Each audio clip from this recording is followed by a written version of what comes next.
listening to tonight's action live on the Cardinal Sports Network.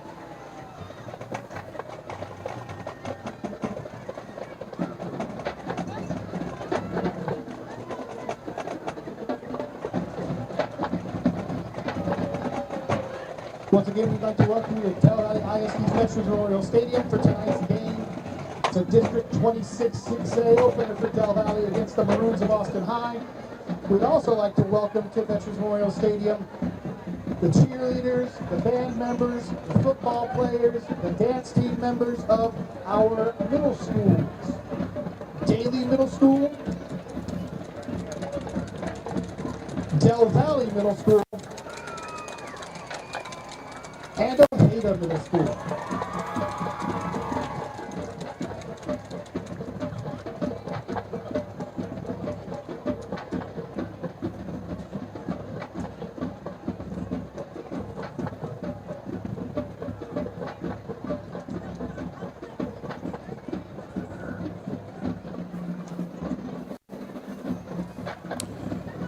Welcome in, ladies and gentlemen. David Roy, TJ Valle here in the broadcast booth with you this week here at Del Valle. TJ filling in for your Paul Longoria.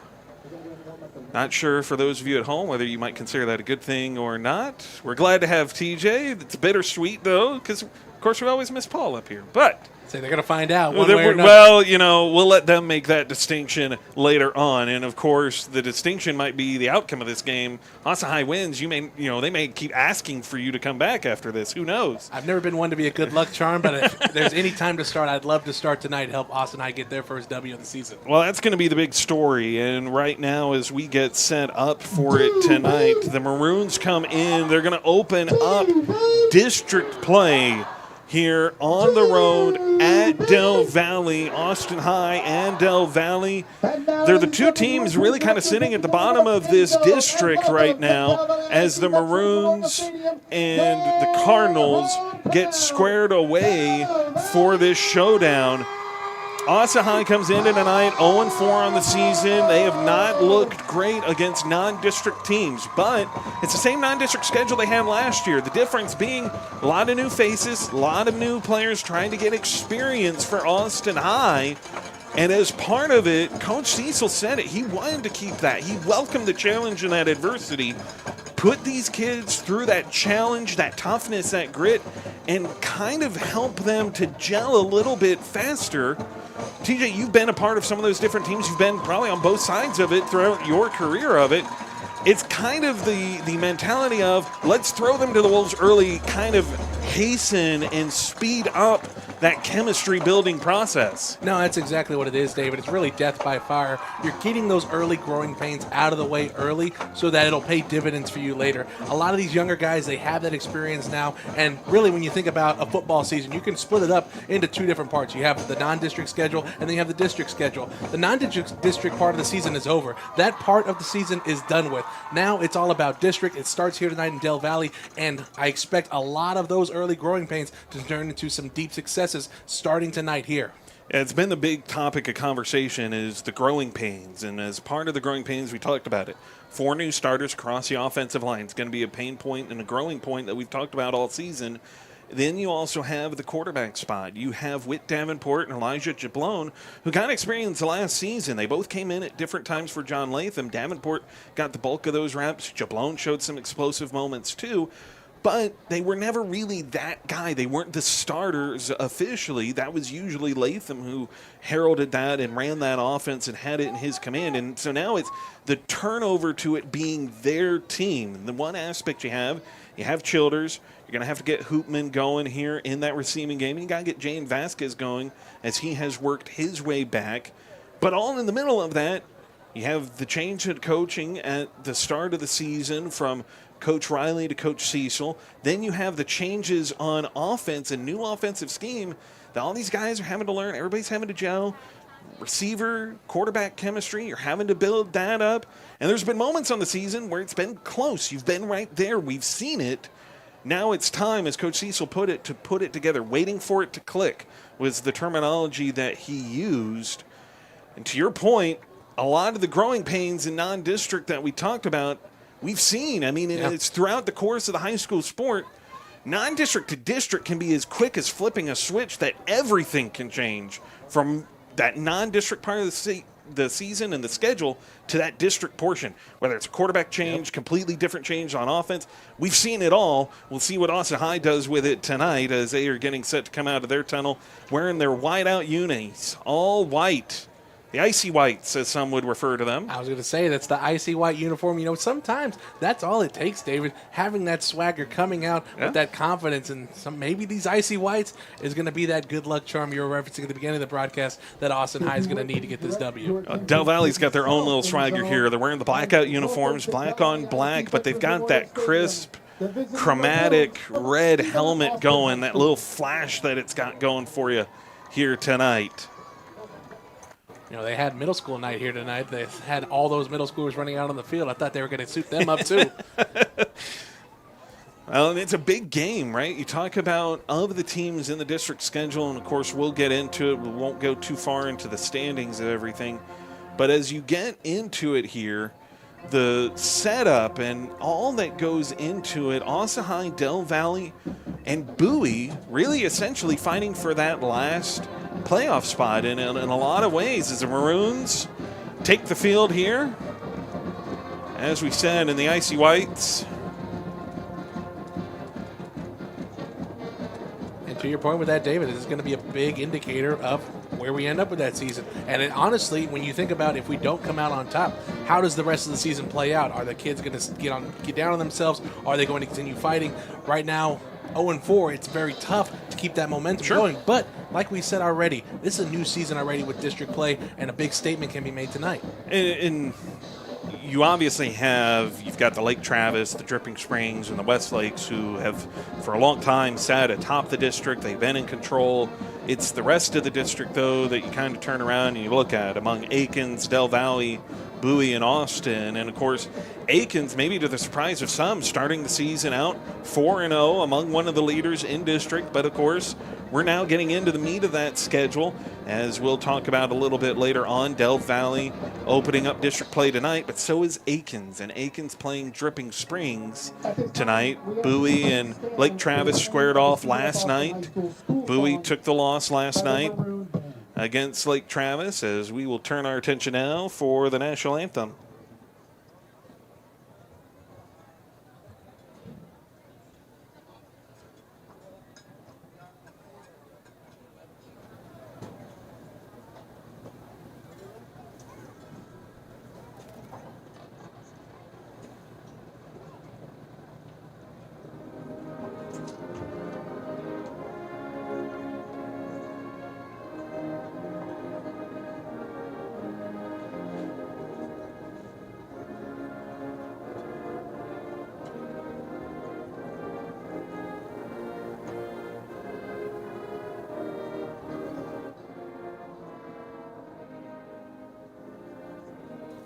Guess not quite the national anthem. We got a little ahead of ourselves here a little bit.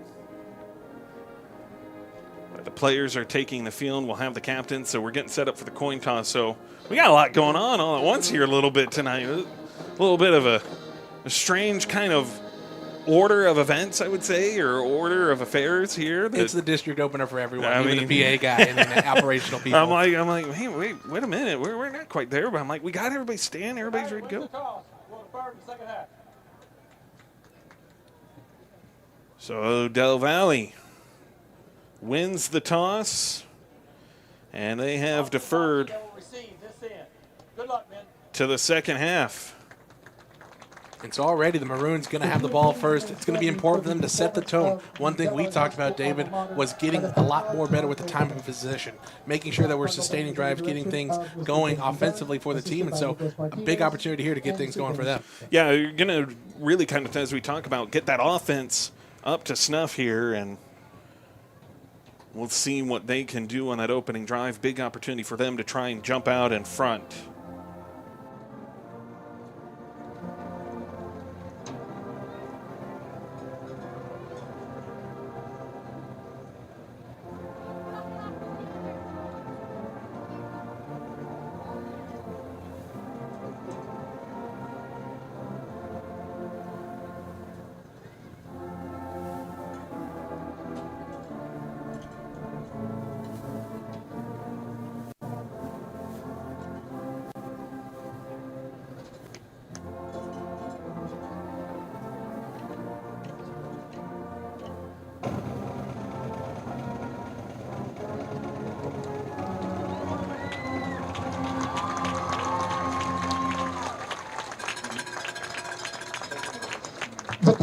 tonight's game are presented by the Del Valle High School Air Force Junior ROTC Cadets under the command of Colonel Mike Kinslow and Chief Master Sergeant Jeffrey Evie. Representing the Del Valle High School Air Force Junior ROTC on color guard this evening are Cadet First Lieutenant Nathan Gonzalez, Cadet Technical Sergeant Lluvia Flores, Cadet First Lieutenant Dariana Marban. The color guard is under the command this evening of Cadet Senior Master Sergeant Daniela Montalvo.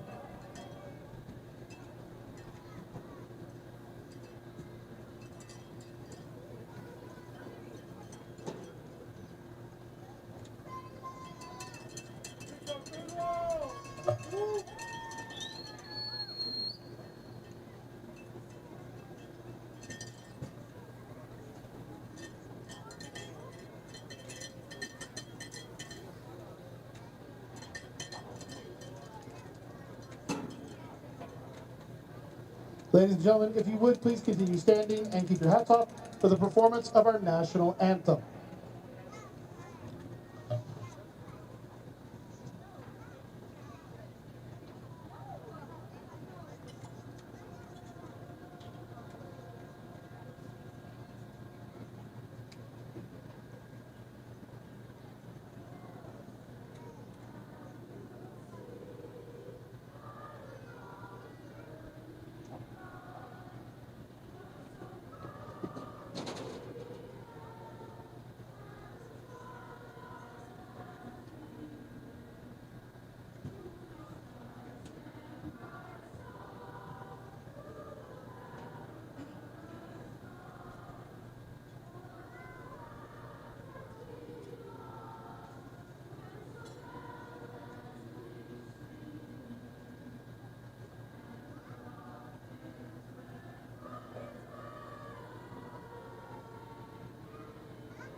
Well, it took us a little bit to get there because we decided to do everybody's school song first. Yeah.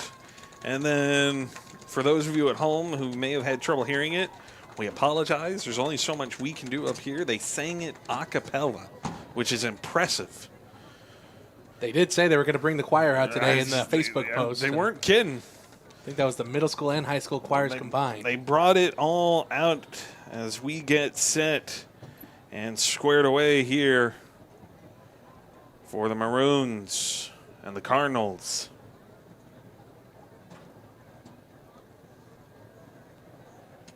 Thank you. Well, since we're going to have the Maroon offense up on the board first, let's take our chance here while we can to introduce you to them as we take a look here at the Maroons and this offense. And it's all going to start, of course, in that backfield. Quarterback Whit Davenport going to lead the way. But the two other names that you're going to want to know, Reed Childers, he's a really good back. He's got some power, but he's got a lot of speed to him. Owen Watley, that fullback spot. And then your receiving core, Jane Vasquez, Lorenzo Hoopman, and Logan Davis. Those three in particular are going to be some big-name weapons there for this offense. And then, of course, Mac Diamond, that tight end spot. And then, of course, the guys charged with protecting Whit Davenport and helping to clear the way here for Reed Childers from left to right. Jane Aguilar, Alonzo Garcia, Joaquin Schmid, Olamide Oni, and then, of course, August Young. Young, the lone returning starter to this offensive line. As you get set up here for kickoff, that's your starting Maroon offense. Not too much to change here, and, of course, among the changes, no Bryson Batts to be seen. on this field. Graduated last year, and he is not coming to save you.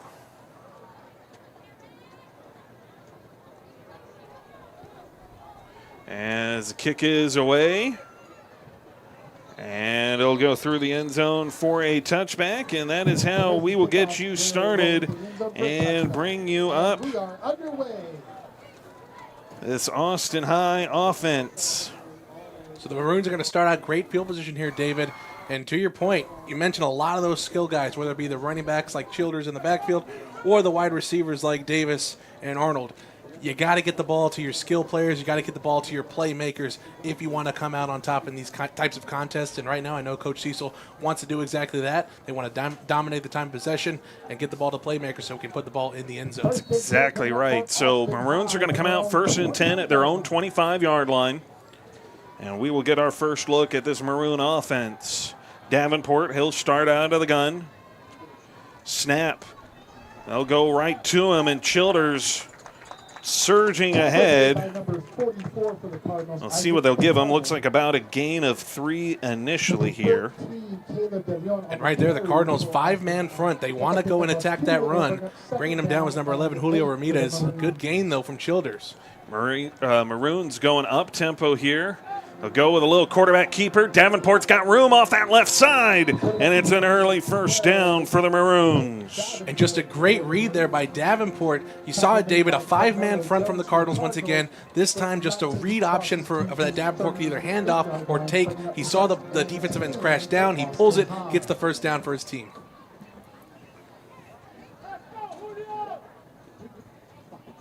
And that up-tempo, I like that, working quickly, not allowing the Cardinals' defense to get set. Took their time with that one, and it's to come out under center. Davenport going to bring back Vasquez in motion.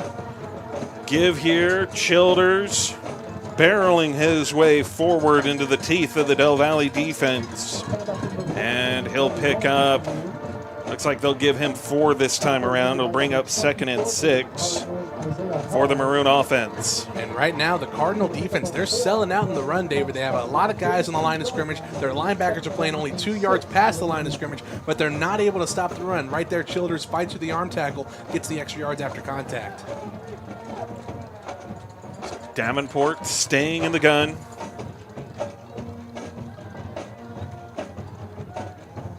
Snap, give. Little end around, and nowhere really to go. I'll say officially, I believe he got back to that line of scrimmage, but not much else going for him. So it'll bring up a 3rd and 6. And those are the types of plays right there offensively you just can't have. You had a great wall blocking towards your left, but only one guy slipped through. That was number 14, Jacob Sotelo. And with him slipping through, he made the tackle. That would have sprung big, at least for a first down.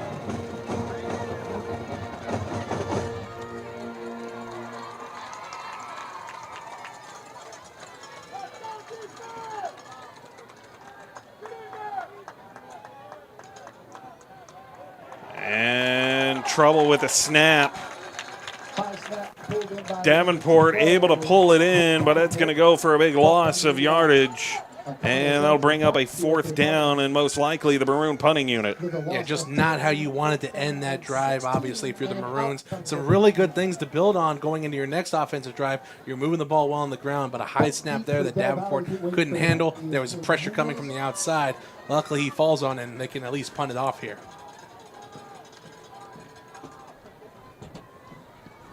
So it wound up being 4th and 16 on the punt.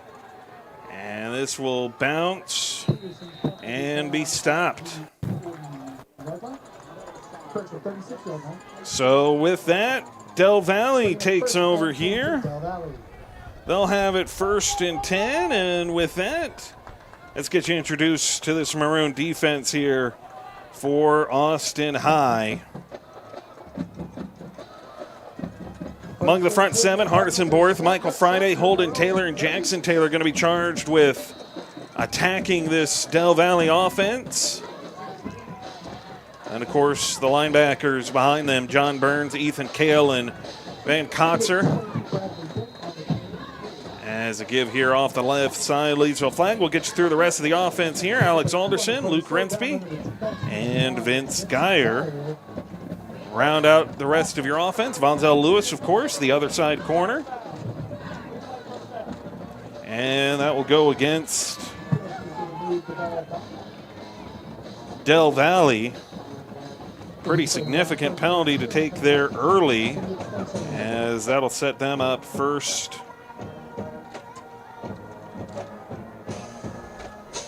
And much longer than 10, and now here's another loose snap.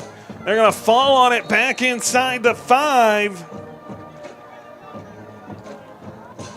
And a lot of confusion with that offensive line here, David. You see the center's looking at the ref like, I didn't mean to snap that. He thought he heard the snap count. Not too sure what all's going down there, but the quarterback was not prepared for that snap. It gets by him, and you want to talk about a 1st and 20 after the holding penalty. It is 2nd and a mile right now, David. Well, and as a result of all of what you have just laid out, and quite rightly, Del Valle's going to burn the first of their timeouts. Try and reorganize here a little bit. And if you're Austin High here, if you're the defensive coordinator, you're telling your defense, hey, protect the sticks. You got a lot of room to work behind you. The only way they can truly get out of this, if they don't get a Hail Mary type of play, is with the penalty. You don't want to have any type of pass interference, any type of hands to the face. You don't want to bail out Del Valle here early in this contest. Let's get them here, get them into a third down play, and then make them punt to get the ball back to our offense with great field position. So it'll be 2nd and they're adjusting this slightly here on the board. They had to count it right. Initially, they had it as 2nd and 46. They've now changed it a bit more accurately, I would say, to 2nd and 42 for Del Valle. And now whistles come flying in here. Yeah, I wonder what this is about. That's odd. Near There's side no ref. flag. Yeah. But the back judge came running in. They're probably readjusting the play clock. That's my guess. I think they had it still set at the 42nd mark.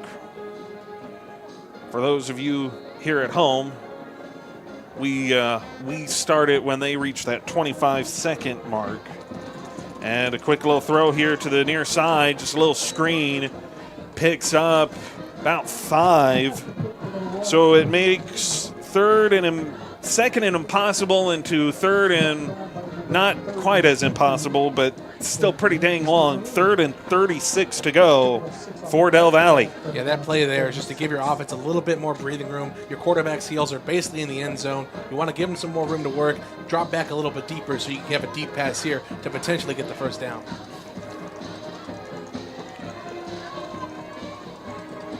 Maroons show pressure. Here comes the pass. Long throw down the sideline. Incomplete. And that'll stop the clock. But you see it there, just trying to throw the ball up, let his wide receiver, his skill player work, maybe draw the pass interference call for Del Valle, but nope, nothing going for him. A great 3-and-out to start if you're the defense for Austin High, getting their team back, hopefully, with the ball on the Del Valle side of the field. Yeah, and something like that, you're really, like you said, you're hoping to get some kind of a penalty, something that you can at least get a reset on the down counter with, as this is 4th and 36. Punt is away. High punt. This is going to set Austin High up beautifully. No fair catch signal. Jason Martinez, a little shake and bake. Martinez driven out of bounds here at the near side. And the Maroons. It's a great return there by Martinez, a 12-yard return. Again, puts his team in great field position here. And now it's up to the offense. You got to come through if you're Davenport here and lead this team offensively down the field to 30 yards to the end zone. I like what we saw on that first drive with the ball on the ground. Let's see a little bit more of that.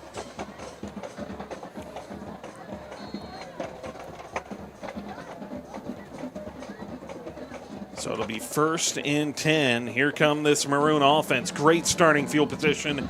They're at the Del Valle 32.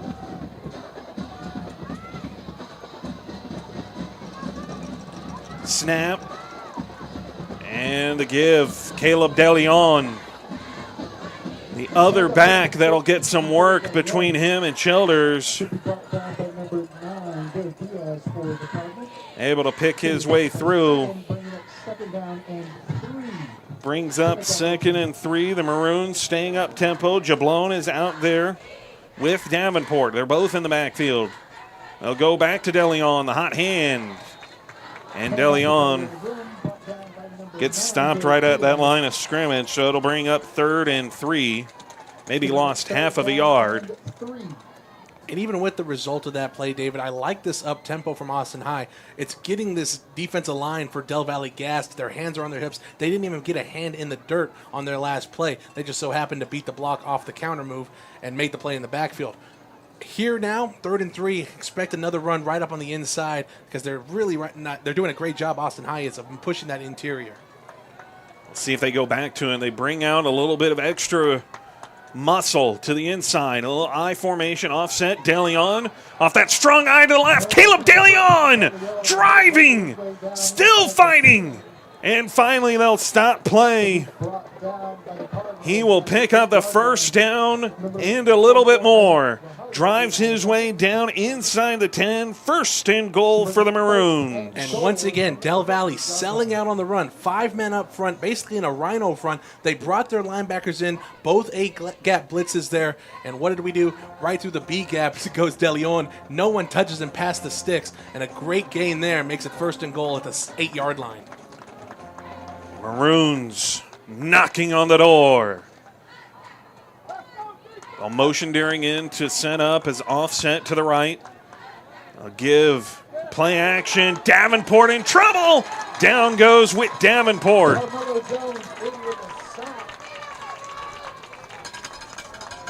And they will actually have to stop the clock because Davenport loses his helmet. He has to come out, and instead of sending in, no, they will send in Bird. Bird is considered on the depth chart as a 3rd quarterback, and they will send in Jablon. So Bird comes in, out comes Davis Deering. And it is a long 2nd and goal from the 17. You almost feel like you have to put the air under this one as the clock's going to stop. It's going to be a timeout on the Del Valle side. Oh, no. He pointed towards Austin High. Yeah, well, he said Del Valle. So do as he says, not as he do, right? And so they will go with the timeout against Del Valle. And so a little bit curious there that Del Valle would be the ones to burn the timeout. Yeah, especially now that allows Davenport to come back into the game. Right. So that's going to be something that I don't know what Del Valle was thinking, if they saw something maybe from a scouting report perspective. But, yeah, very questionable call, I think, with that timeout.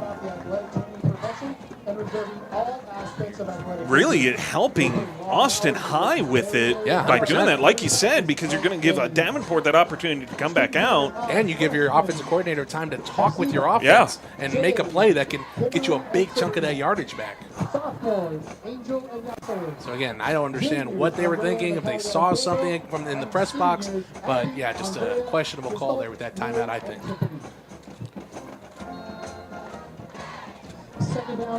So it'll be 2nd down and goal to go from that 17-yard line.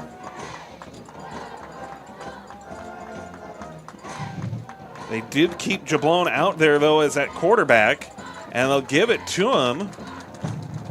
He'll hand it off. Good run off the edge there for Hoopman, and he'll pick up a couple of yards. And right there, Austin High just trying to use a lot of misdirection, coming through with the shuttle pass underneath. And you're right, David, got some yards back, but with it being 3rd down, you're right around the 14-yard line. You can't get the first down here unless there's a penalty, of course, on the defense, but is it 4-down territory? 3rd and goal. They've got it they've got it marked on as being at the 13 on the board. It really looks like it's from the 14. Maybe the 14 and a half. Empty backfield here for the Maroons. And looks like we might have gotten some early movement. No, delay of game.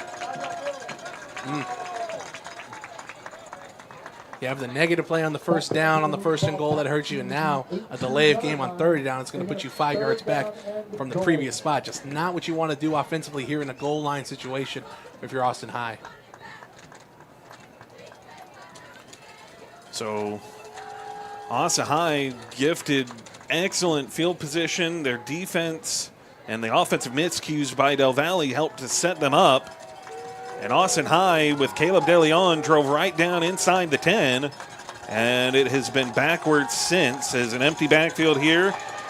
Jablon in trouble. Jablon takes off. Elijah Jablon scampering, tiptoeing, finally out of bounds. Not quite enough for a touchdown. We'll see where they spot him. The near side ref has him down at the 8. He must have stepped out at around the 8-yard line. Back where this drive, or this series rather, I should say, began. Back there inside the 8-yard line, 4th and goal. And with it, we will see the Maroon field goal unit now take the field. Patrick Bird will set up as a holder. James Peterson, your kicker. It's a fake! Patrick Bird to throw! Lofts it for the end zone, incomplete.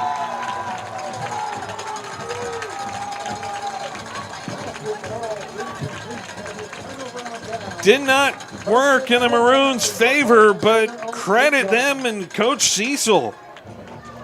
Aggressive. Yeah, first district game. You don't know you're going to have many opportunities like this in the red zone.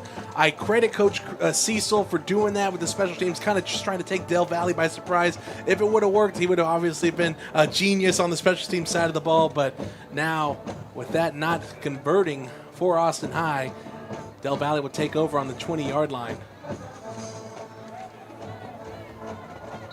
And so since that throw went through the end zone, that's why now Del Valle is getting this field position here. Snap, give, and driving forward.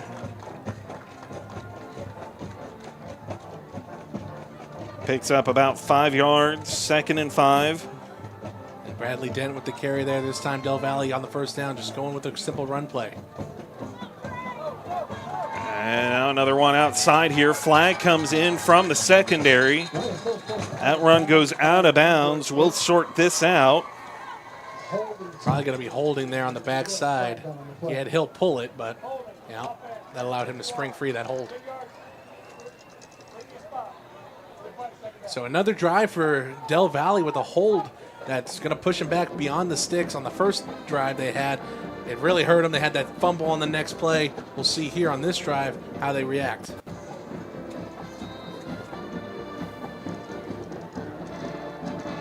So like you said, brings up 2nd and officially 14.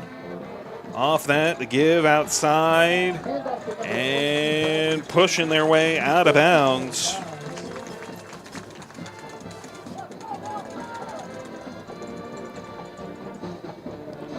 Good hard run, Bradley Dent.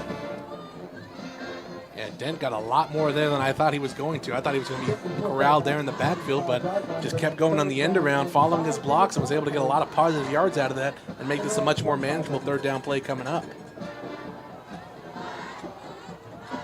Comes up to being about 3rd and 5 officially. Snap. Quick throw, and it is incomplete, well short of the intended target.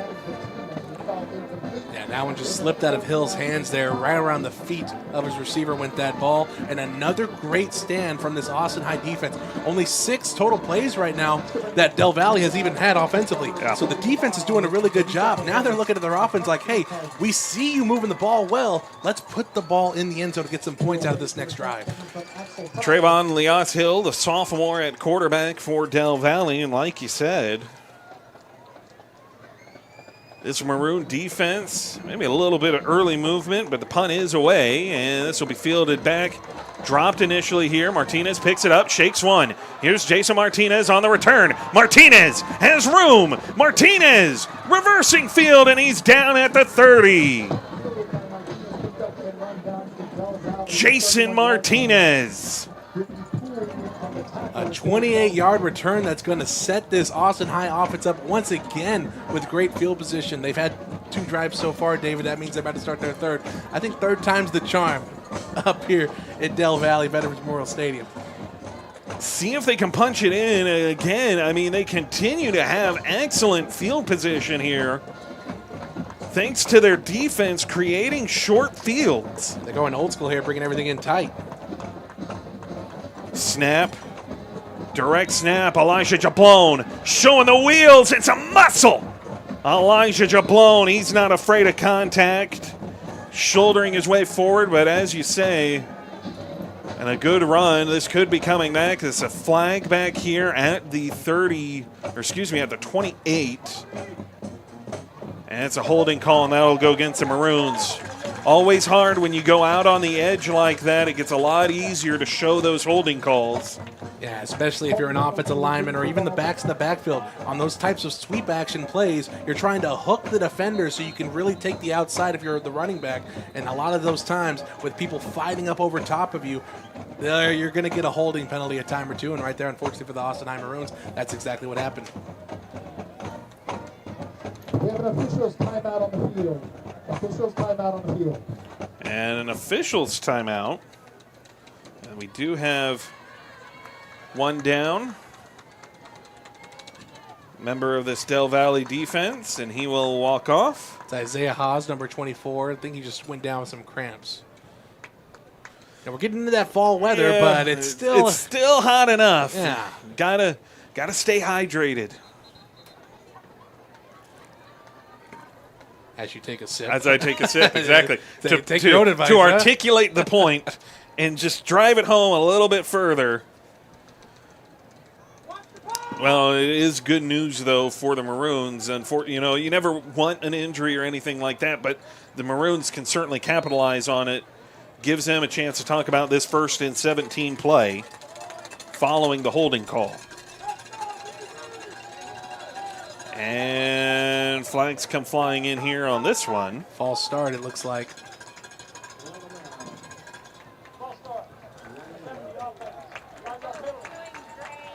Well, that'll make this 1st and 17 that much longer, 1st and 22. So, they got down here. The problems that they had weren't necessarily penalties. They were just a couple of miscues offensively. Now it is a penalties that they're driving themselves backwards here a little bit offensively. When you look how the second drive ended up, a holding penalty there really hurt them on that first down run play. Hopefully not the case here. Out of the gun, Davenport. Pressure off the edge almost right away. Davenport flushed. Down goes Davenport. Brought down all too quickly. And that will drive this Maroon offense back that much further.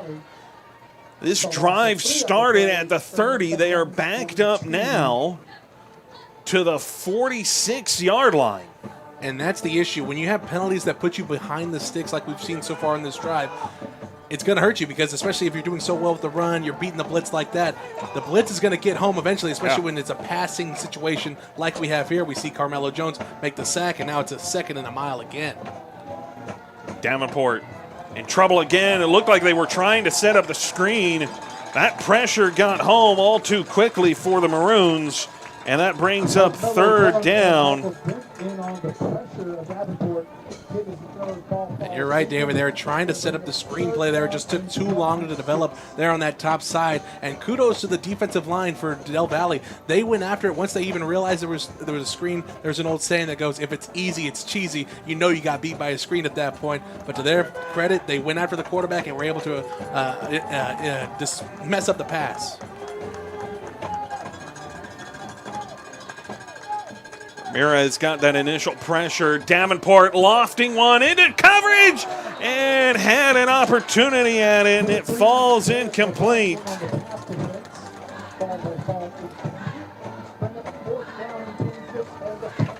That was a great effort there on that top side. It was number 16, Logan Davis, double covered, but a great throw from Davenport, just couldn't come down with it, was Davis. It would have made it maybe a question to Coach Cecil's mind of going for it on 4th down, but here in this situation now after the incomplete pass, obviously we're going to punt. Peterson doubles as place kicker and punter on this team. Snap, punt, gets this one away. Fair catch signaled. This will take a bounce, and he's trying to run after that. Cannot do that. I love the idea. It's an efficient idea, right? To kind of trying to catch defense off. You know, I wait for it. No, I'm going to take this and run. And well, he's there's hoping a reason you can't do that. He's hoping too that maybe a ref thought that the ball bounced off of a maroon player. Because then at that point you can take it. That's true. And you would still get the ball where it's spotted if you wanted, but you could also return it just like we Well, saw there. if it had bounced off a Del Valle player, I believe you're right. If it had touched a maroon player, it would have been dead where it had started off the punt. Well, they could touch it the first time and then I still got you. return Okay, it. there you go.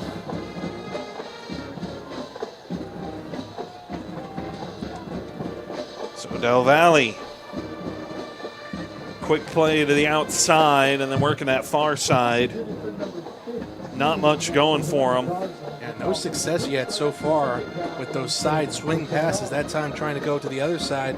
Number 15, Zavani Garza, just right through his hands with that one.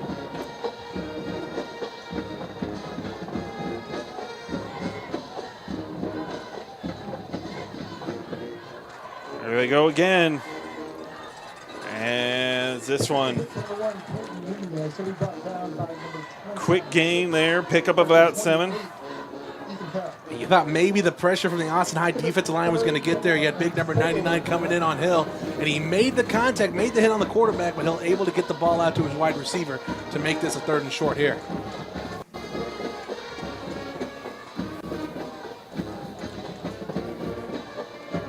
Third and 3, give it to the outside, and it's a first down for Del Valle.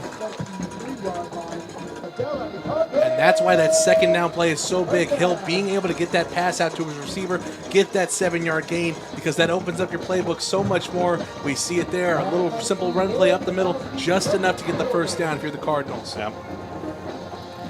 Well, that time will tick down, and that will give us first, and it'll give us the second quarter, actually. A lot of action there in that first quarter there, David. A lot of action. A lot of positives, too, if you're an Austin High fan. The run game, really good right now. You have that young offensive line. They're stepping up to the challenge here, at least in establishing the run game here in their first district opener. However, it's the penalties. It's the loss of yardage, getting behind the sticks on those early first down plays that are really hurting this Austin High offense and keeping points off the board. See what the Maroons can do. And it was really, as you talk about it, I mean, kept getting great field position.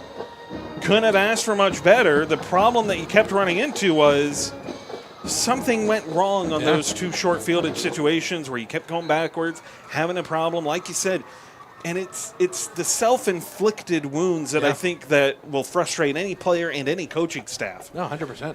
And it's all inflicted wounds that weren't the same. It's not something you can pinpoint a problem with. It's all something that was different. It's all something that, we can get it fixed in film, but you wish it never had to happen, obviously. Right. You keep changing it, and this is what can happen. Early movement, and I think that'll get the Maroons on the dead play there. Got to bring them down, though. A big free play opportunity. Elias Hill able to pick up about 9. Yeah, Elias Hill just going out there just with his magic feet, just running around, and weren't able to bring him down. We're the Maroons. We'll see here what Del Valle wants to do, if they want to accept the penalty and to get the 5 free yards and repeat the first down, or just take the gain and have a 2nd down. And they are going to decline it. Which is absolutely the right call when you've got your quarterback picking up 9 yards for you after you were struggling to move the ball in your first possession. And actually, it's a first down. Okay, so they gave him enough. It was close to see where they would spot it. That was right at the sticks. So Elias Hill out of the gun, trips to his right, a little give to the inside, and not much doing for this Del Valle offense. Trying to find a spot. Bradley Dent, not much room to the interior. He'll get a yard. And that time right there, the interior defensive line for Austin High did a great job getting a push back on the offensive line for Del Valle.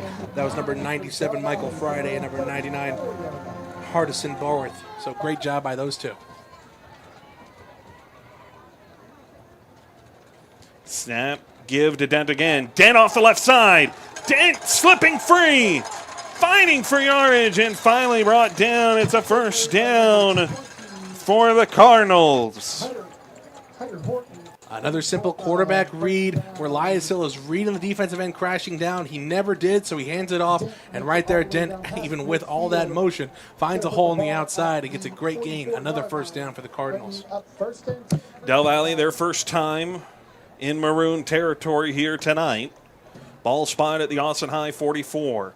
Snap, give again. And Dent, he'll push his way forward, picks up about 3, maybe 4 on first down. That'll bring up 2nd and 7. Yeah, for a Maroon player, it's slow to get up right there.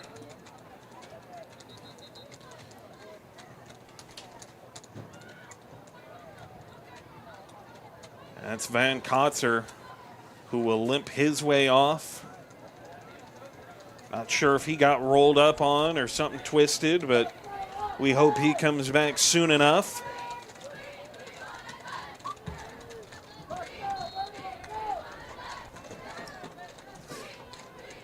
So Burns and company on the field. Trying to take his place. Elias Hill keeps it himself. That should be good enough for another first down. And that's a play right there that's set up by all the other offensive plays we've seen here tonight from Del Valle so far. They've been riding that swing pass, using a lot of early in the first down plays, and right there, a fake for the swing pass out to the outside. Elias Hill keeps it, gets a first down for his team. Snap, give, Dent, right up the middle, and this Maroon defense. No room to bend there. Ethan Kale, suplex. This is a little WWE going on here tonight. Yeah, I thought that was Brock Lesnar out there in Suplex City. Kale doing his best WWE impression and not allowing a gain right there either. Came in, got around, hooked his arms around the waist of Dent and just pulled backwards to bring him down. A little play fake screen, read beautifully by this Maroon defense. And that play doesn't happen without number 5, Cam Turner. He's on the outside as a cornerback, fighting through that wide receiver block. He fights through it. He doesn't make the tackle, but he's the first to get there and allow his defense to swarm to the ball carrier and make the tackle. A great job by Turner. Brings up a long third down coming up. Like you said, Munoz came out there, and Turner, the one to slow him down initially, allows Rensby and Burns to come in and finish it for no gain. 3rd and 10. Taylor Elias Hill out of the gun. He'll look to throw. Pressure in his face. Hit as he throws, incomplete. As in the dirt, the Taylor brothers, Jackson and Holden, both came off the edge. Holden Taylor was one who was in Elias Hill's face and forced the incompletion. That'll bring up 4th down. And Del Valle will keep their offense out there. Trying to get the Maroons to jump. And the play clock is winding down. We'll see here what they want to do. They do get that snap off. Taylor again gets around. Elias Hill escapes. Lofting one, and it's incomplete. Holden Taylor got through and flustered Taylor Elias Hill, and he had to throw it away into the sideline. And that drive was single-handedly stopped by Holden Taylor there, David. You have a 3-man front for the Maroons defensively. Typically, you don't see a lot of pressure get to the quarterback with that, but Holden Taylor on the bottom of your screen as defensive end did his best to beat his man on both of those plays on 3rd down and 4th down. Gets to the quarterback, doesn't bring him down, but does just enough to mess with the passes from Elias Hill. Gets the ball back to their offense now here in pretty good field position. So we'll turn our attention back to this Maroon offense. They'll come out starting out of the I formation. Downport under center. Receiver coming to motion is Hoopman. And there was an issue with snap. Elijah Jablone, was under center. And Del Valle comes up with it. Self-inflicted wounds, David. Another example of it yet. And again, different from all the other ones. This time a turnover, a fumbled snap that the Cardinals recover. First big kick for Del Valle from the 31-yard line. There's not an easy answer for this right now for folks watching at home because we've talked about it. It's something different. It's not a consistent. It's not like, hey, we're having a hard time getting held up. We're having a hard time, getting away with grabbing the jersey. We're committing too many holding penalties. We're a little too handsy. It's nothing like that. It just constantly is changing. In fact, the Maroons offensively have only been guilty of 2 penalties tonight, a holding and a false start. The rest of it has been just a couple of maybe a bot snap, pass protection hasn't been able to hold up for whatever reason, and you can't keep asking your defense to be in this spot. Yeah. I mean, after they made that stop on a 10-play-plus drive, now they have to go back there immediately and try and do it again. Yeah. And another quick screen, and this will go for that first down. Or at least it'll get close. They will officially give it to him now. Cardinals picking up right where they left off, getting quick plays, quick yardage situations out of it, and they're attacking this Maroon defense. Well, and they're attacking the edges, too. If we can't work the inside against this defensive line, we're going to have to work outside, and that's what Dent does. Started inside, bounces out.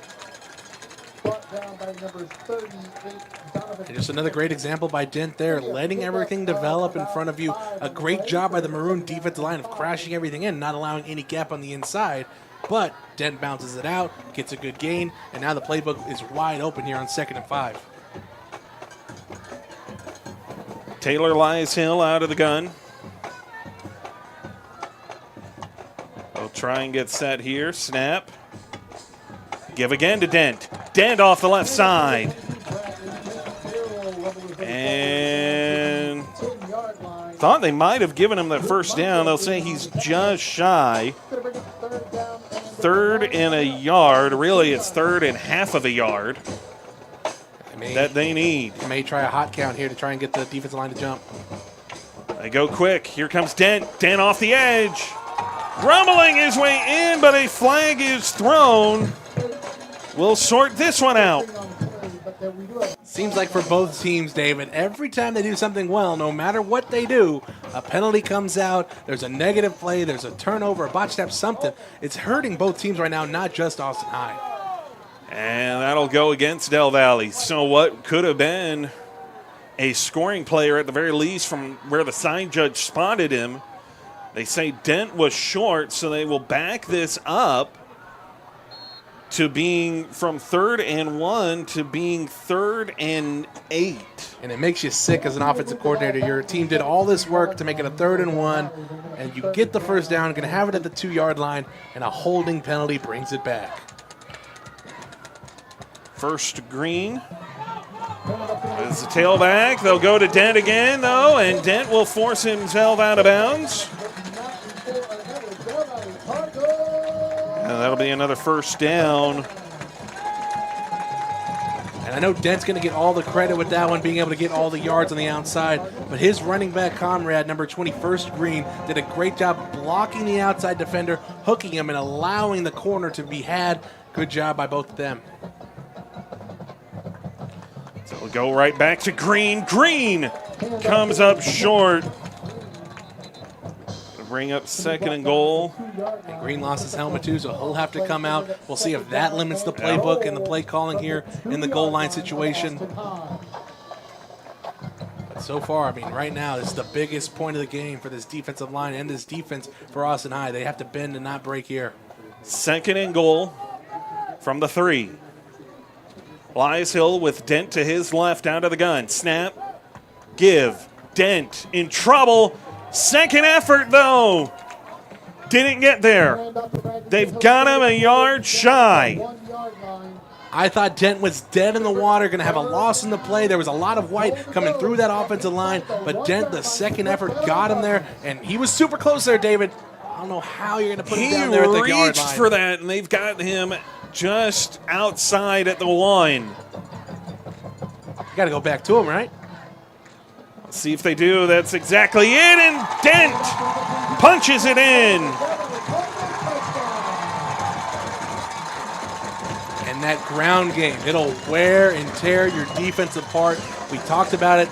The defense already had to go out back onto the field after having a 10-plus play drive going up against them.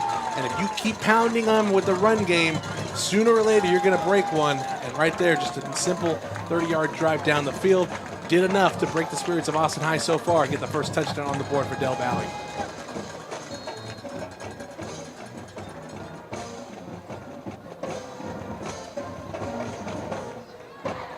So the extra point is up. Short kick, high arc, tack one on, kick is good, and Del Valle jumps out in front 7-0, 5:41 remaining here in this first quarter, this first half of play. And if you're Austin High going back to that sideline, you almost feel like you gifted Del Valle that touchdown. You had a great stop once again that got your offensive ball back. A play later, you fumble it, give great field position to Del Valle, and they're able to drive down the field. But again, it's not a situation where you have to hang your head here if you're Austin High. You're doing a lot of great things offensively. Now it's all about just compounding those efforts, not making any mistakes. I know it's easier said than done, but if you can do that and move the ball down the field effectively, I think you can go into this halftime with a tied game and come back out ready to go in the second half. So Del Valle will get set to kick this one away.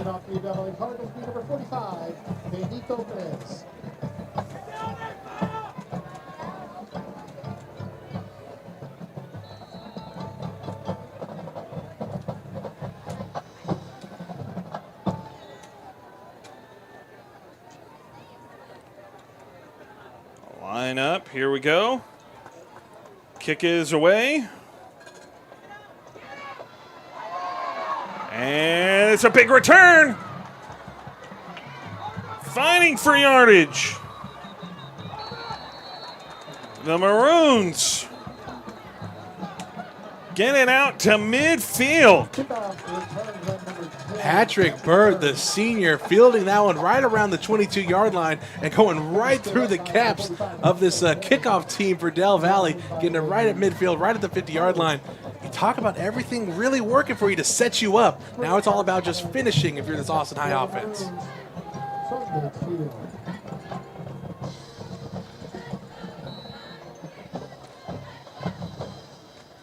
So we'll see what this offense comes up with. Jablon starts this drive out of the gun.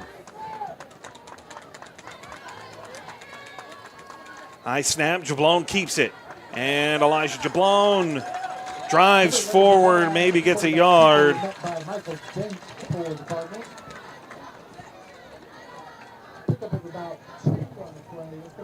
Right now, Del Valle doing a good job anticipating some of these plays from Austin High. They were stacking the right side heavy there. So right there, Del Valle just goes, we're going to go and take a twist to that side. And right there, found the hole and limited that gain.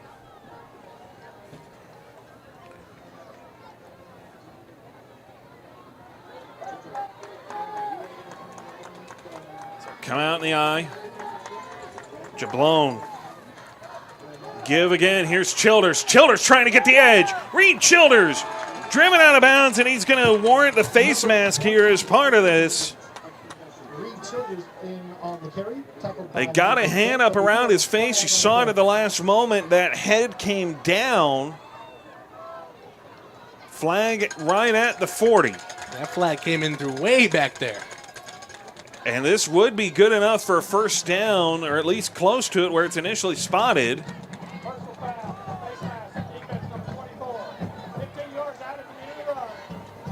So you'll take the gain and the 15 yards. So that's a big, big penalty.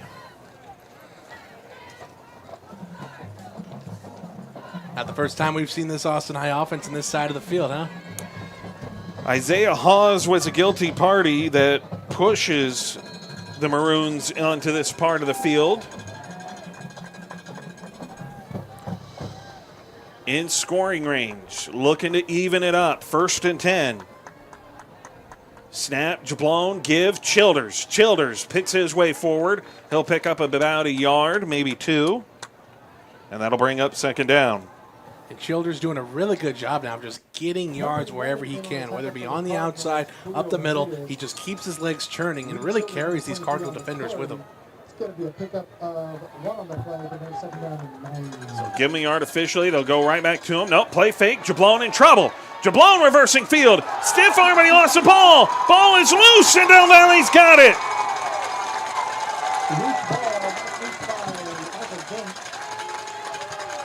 Jablone was trying to get away. They were ready for the play fake and the rollout from Elijah Jablone. And Jablone wisely able to stop and reverse field, but then could not ward off the defender and have the ball tucked away safely. It popped loose, and Del Valle falls on top of it. And that was the senior linebacker, number 40, Michael Dent. A blitz there on the bottom of your screen. Gets to the quarterback, like you said, David, and just no way to hold on to that one with the tackling power of Dent. Fumble, ball back to Del Valle. So Del Valle now in good field position. This drive begins at their own 41. They put the ball on the turf. And I think the quarterback, Elias Hill, was able to fall right back on top of it. No. Austin High ball. Austin High initially, and there it is. Austin High will take over. Take it however you can get it, David. And right there, a misplay with the snap handing off to the running back. And the Austin High Maroons will take it back over. That was number 28, Ethan Kale. And we've already talked about him so far today, throughout this whole broadcast, I feel like. But here, recovering that fumble and getting the ball back to his team once again in Cardinal territory. So now the Maroons come out I formation.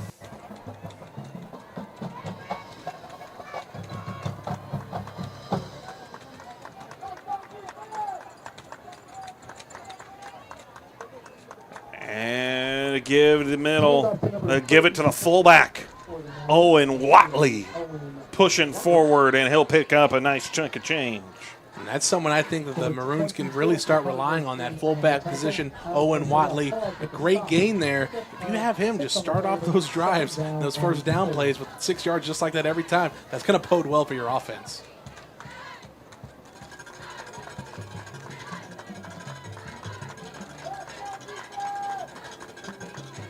We'll go right back to the hot hand, inside give, and Isaac Guajardo in on the tackle. Childers will move the pile down to the 25-yard line. So bring up first down and 10. Just enough there for the first down. Childers on the carry. And again, once again, carrying these Cardinal defenders with him, fighting for those extra yards, and there gets the first down for his team to keep this drive going. so it'll bring up first and 10, excuse me.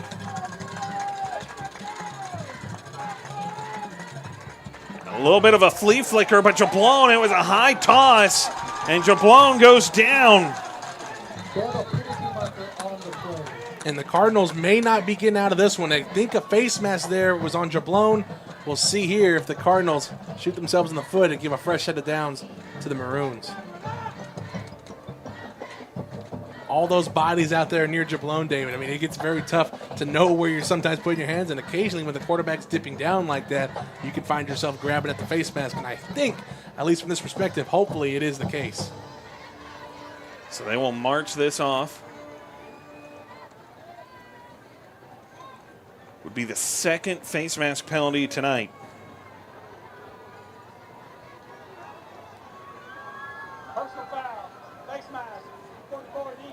Second one against Del Valle tonight.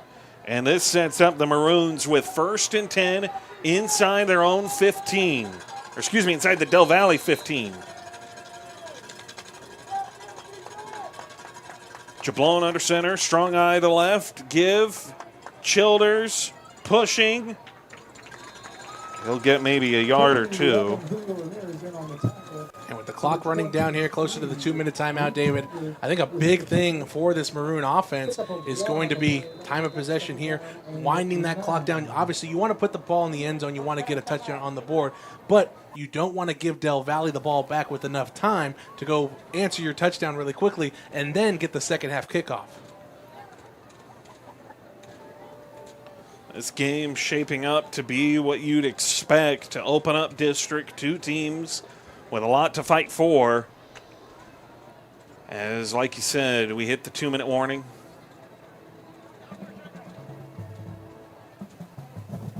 Here at Veterans Memorial Stadium. Beautiful facility here at Del Valle. And both teams showing out a lot of great, I think, attendances from both sides. Yeah, Austin High 100%. crowd and the Del Valle crowd. We talked about it being middle school night for Del Valle. They're trying to inflate the numbers, but kudos to both schools showing out and representing and supporting their schools.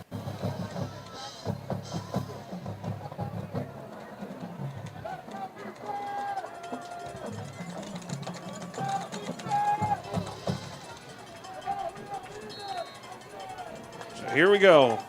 Fresh out of the 2-minute timeout. Jablon. Rolling. Jablon to the end zone. Caught incomplete. Pass out of bounds, incomplete. Carmelo Jones of Jablon. I love the idea there, David, of another rollout. It kind of makes you hold your breath a little bit, just knowing what happened the last time he rolled out with that fumble. But a good pass there from Jablon, just a little too far outside, and falls incomplete. Third down coming up. Big third down.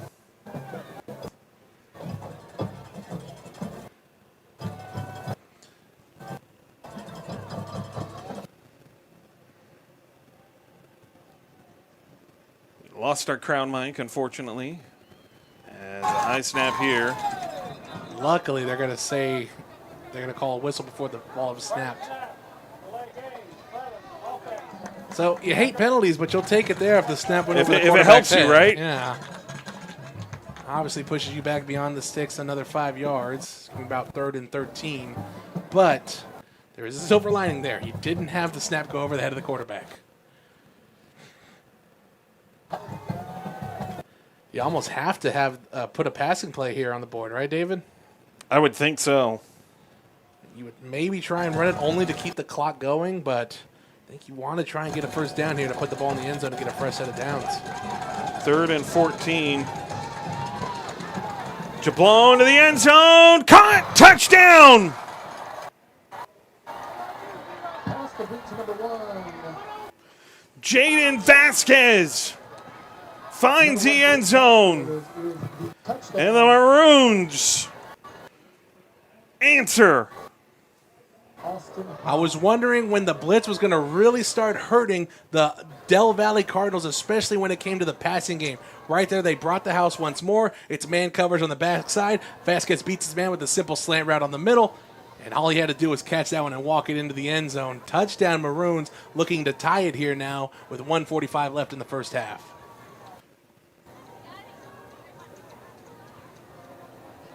Kick is up. It is good. And the Maroons answer. Tie it up at 7.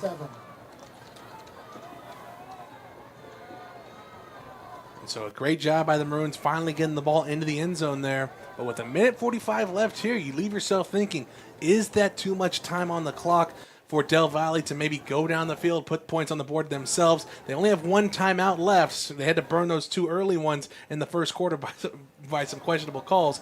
But I think it's more than enough time for them to at least attempt to get it into field goal range.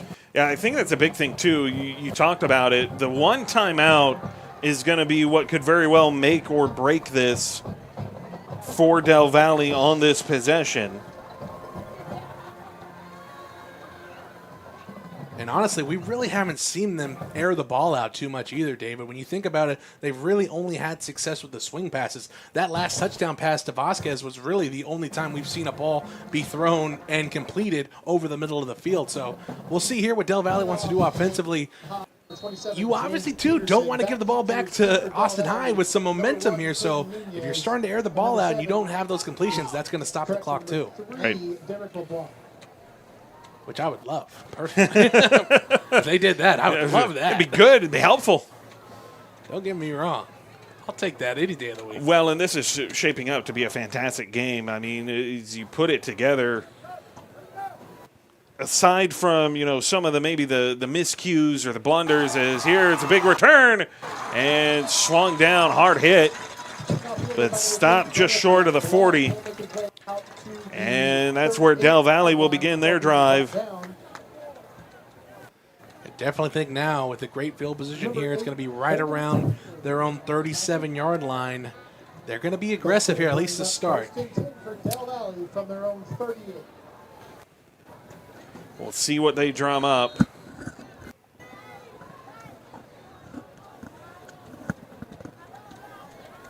And Austin High looks like they may be staying in the three-man front. With the success that Del Valle has had on the ground, it's kind of surprising. Pump fake. Hill down the field. Incomplete. Pass was dropped.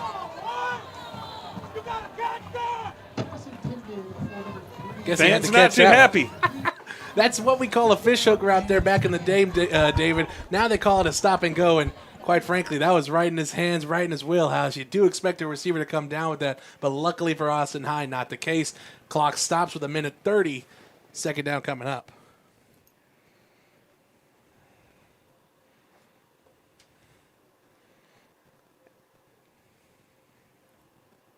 Swapped out of crown mics here is Elias Hill. Throw, running after the catch, and it's a good run. Does pick up a first down. Talk about shifting the field there, David. That's Derek LeBlanc just sitting in soft zone coverage. Found that soft spot and got a great gain. That's not what you wanted if you're Austin High at all. Time ticking away. Elias Hill comes back working against Burns, and that pass complete, but stopped inbounds. And that's the more crucial aspect of this if you are a fan of Del Valle. Yeah, twice there they go to LeBlanc, and twice he stays inbounds.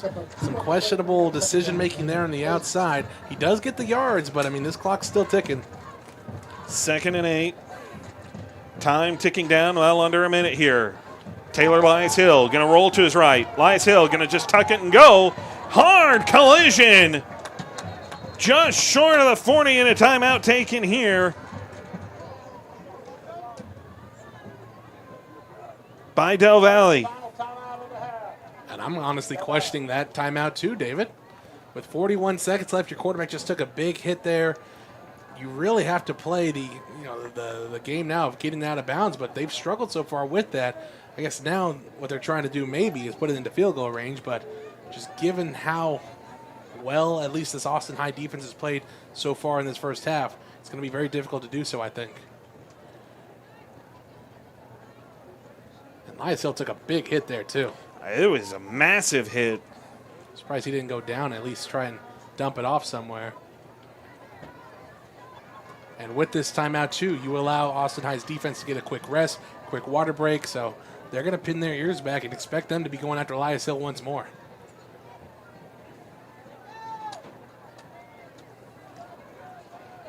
And I mentioned the three-man front too. They've done a really good job of getting pressure with the three-man front. They've done I think, better job than they had with the four-man front.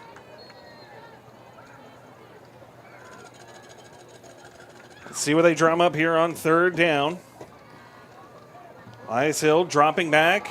Long throw down the side, incomplete, no flags. There is a flag, I think. Well, it is. It's in the backfield, but it is not downfield, which is where I thought there might have been a flag. It's going to be holding on that left side, that left tackle.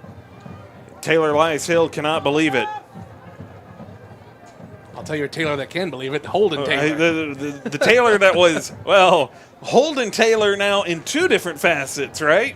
The Holden Taylor, but the holding or the held Taylor in this case. Are you a comedian on the side? Well, depending on who you ask, I'm not that funny.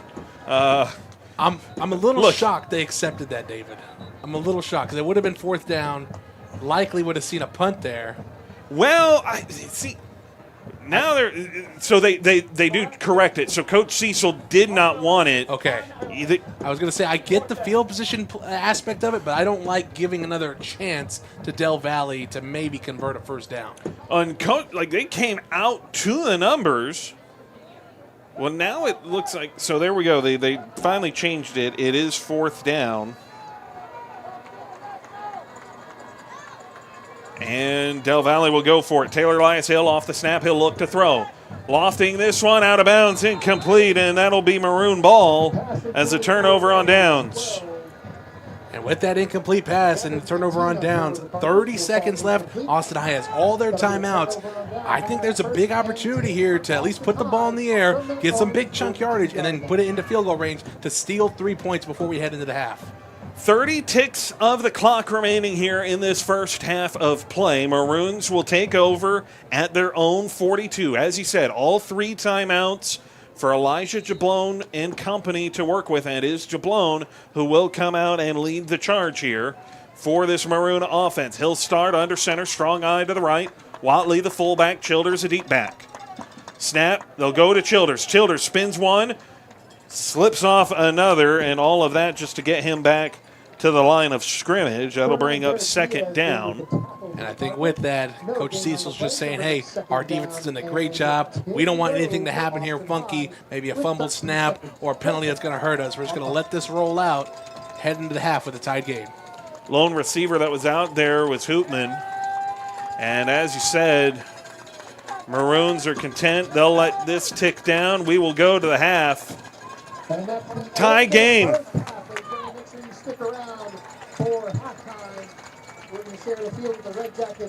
We knew we were going to get a good contest, I think. That's why we were picked this game of the week, David. But I didn't think it was going to be this good. A very high-impact defensive game. Both offenses kind of struggling early on, but finding their legs late in the first half. It's going to be interesting to see what halftime adjustments are made and which team comes out more fired up in the second half. Well, that's going to be the big thing, I think, as you allude to it there. It's not even so much in terms of which offense is going to game plan or really get things together. It's more which offense is going to stop making the mistakes and stop causing the self-inflicted injury that has really been so detrimental here tonight for both teams, as it were, right? Austin High has had their share of struggles, whether it's snap exchange between center and quarterback or whether it is, some of the holding penalties, a couple of those that have hurt them. And it's really, this could very well be, we could be sitting here talking about Austin High is up 21-7 because of it, right? It has been that impactful on this game and where things stand. And it wasn't until Del Valle gets them and that Austin High in the offense finally seems to start clicking, able to put a drive together. Very quick, beautiful throw by Jablone down here at this far end. Right up the middle, just a laser in there on the slant route, and Vasquez able to punch it in, gets that tying score. But if you're Coach Cecil and you're the Maroons, you're almost a little frustrated because you feel like we should be up 21-7, especially when you take into account all of the additional opportunities that Del Valle has provided you. Yeah, 100%. I think that's something that Coach Cecil is going to tell his team at halftime. It's something that I think the defense will also stress, like, hey, we're out there making stops, getting the ball back to you. You should be up by a lot more. And this is another area where a lot of the seniors are going to step up, telling the guys, like, hey, we have to stick together. We have to keep ourselves closed-minded and focus on what we have to focus on. And if we do, we'll come out on top at the end of this. Well, that's going to be the big thing, and it's something that Coach Cecil had alluded to when we had spoken, which is this concept that you want your leaders to step up, and it's a little bit hard when a lot of your leaders have now graduated. So now you're looking at those next guys. Who is going to step up and take on that leadership mantle on both sides of the ball, and who's going to rally these troops and galvanize your offense and your defense? Who's going to galvanize this team to keep pushing and keep fighting? We're going to find out, and I think this second half it's going to be interesting to see in terms of what adjustments may be made, but also in terms of who's going to stop making those mistakes. I think that's the bigger part of this equation because that's preventing both teams from being able to run their offense to their full capacity. The team that makes the less mistakes in the second half is the team that's going to be the winner. That's essentially what it's going to boil down to. Going to boil down to exactly that, as you put it. Less mistakes, less turnovers. Very turnover-heavy half for both teams. I think as we sort through this, as both teams try to figure this out, I think the quarterback situation on the Austin High side, I think going with Jablon maybe has helped to kind of settle some things in here. I know they were going back and forth with Davenport, had both on the field at one point. Seems like they've moved to Jablon and they're settling with him for the remainder of this game. But we'll see. We've been totally wrong on that before. We'll probably be totally wrong on that, later. We don't know what Coach Cecil and company is thinking, but I think both of them offer two very different skill sets. We'll see what they do and how they utilize each in the second half. We'll get out of the way for the pride of the Maroons right here on the Vibe Live Network, your home for Austin High Maroon football.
And now, presenting the Austin High School Maroon Band.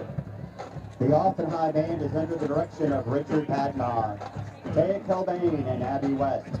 Additional staff members include Marcus Alvarado, Rude Hale, and Dashiell Koska.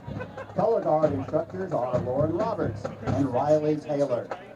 The Austin High Band is under the field direction of drum majors Sebastian Blanco, Iliad Pozos, Lee Worsham, and A.B. Lee.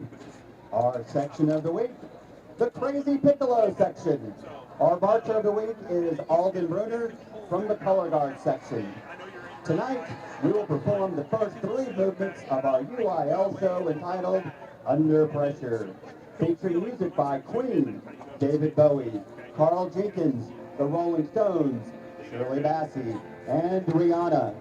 Our featured soloists this evening are Juan Monterrado on trombone, Lee Worsham on soprano, sax, Alejandro Ortega on alto, Maddox Lindsay on tenor, Ryan Martinez on bari, and tuba duet featuring Thomas Bryant and Nick Tupin. We would also like to take a moment to wish the Del Valley Band good luck on their UIL season, and thank all of our many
Once again, put your hands together for the Austin High Maroon Band.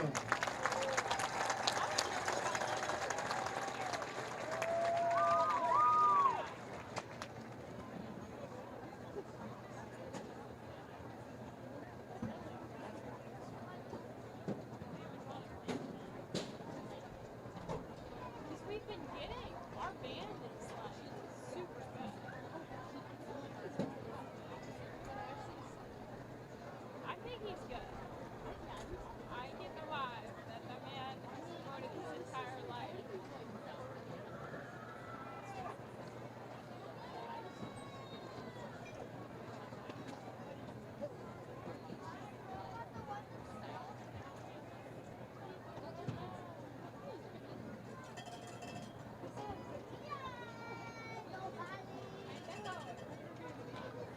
Good evening, ladies and gentlemen. At this time, please welcome to the field the nationally recognized, award-winning Del Valle High School Cardinal Bell Dance Team and the proud Cardinal Bells.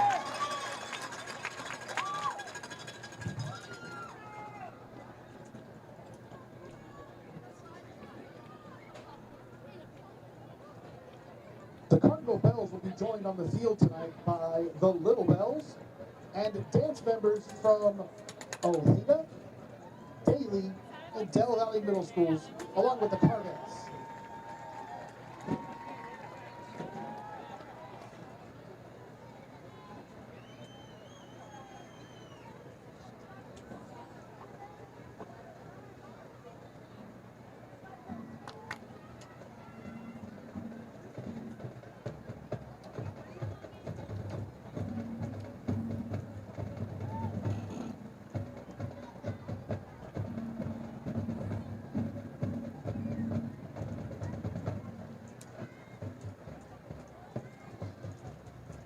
Your Del Valle Cardinal Bells are under the direction of Miss Cara Martinez and assisted by Mr. Francisco Castro.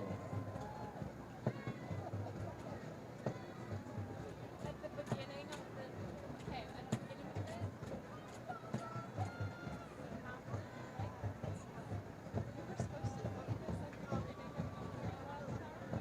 The Bells are led on the field by Junior Lieutenant Giselle Soto, Junior Lieutenant Josefina Ramos, Junior Lieutenant Shyla Carr, First Lieutenant Jay Tovar, and Captain Kendall Henry.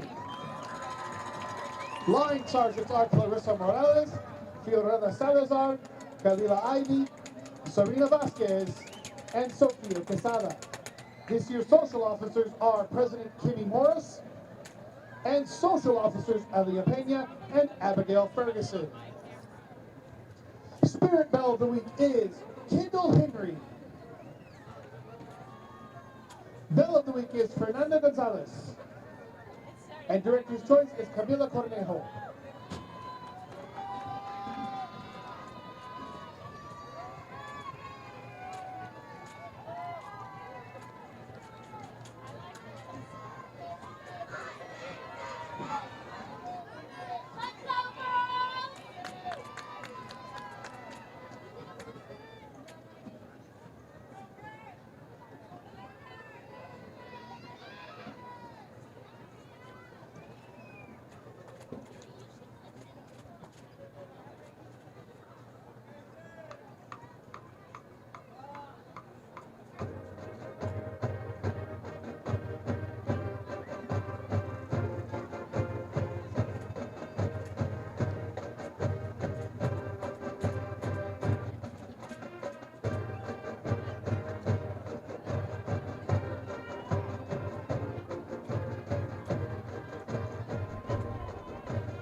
Once again, put your hands together for the dancers from Daly Middle School, Del Valle Middle School, Ojeda, the Carnettes, and your Del Valle Cardinal Bells and the Little Bells. And now Del Valle High School, in conjunction with DVISD Fine Art, proudly presents the combined bands of the Del Valle Music Program.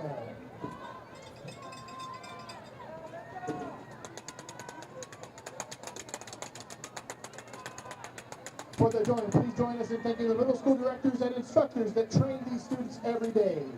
From Daly, Mr. Sean Davis and Miss Shelby Easley McPherson for band. And for dance, Miss Michaela Stanley. From Del Valle Middle School, Miss Jana Davis and Mr. Kayla Matthews for band, and for dance, Miss Deanna Garcia. And from Ojeda Middle School, Mr. Robert Flores and Miss Abigail Kostanowski for band, and Mrs. Maria Bedurka for dance.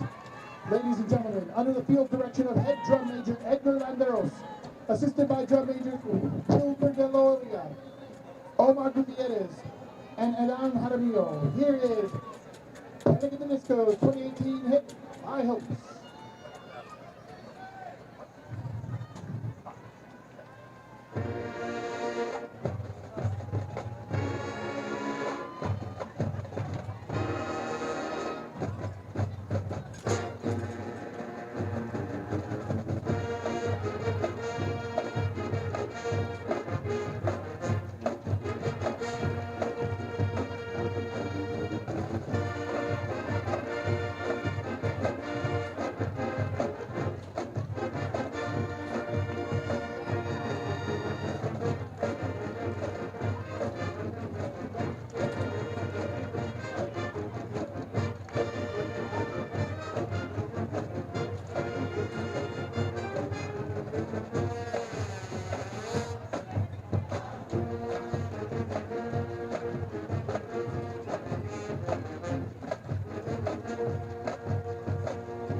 Once again, ladies and gentlemen, put your hands together for the combined band of the Del Valle ISD Music Program.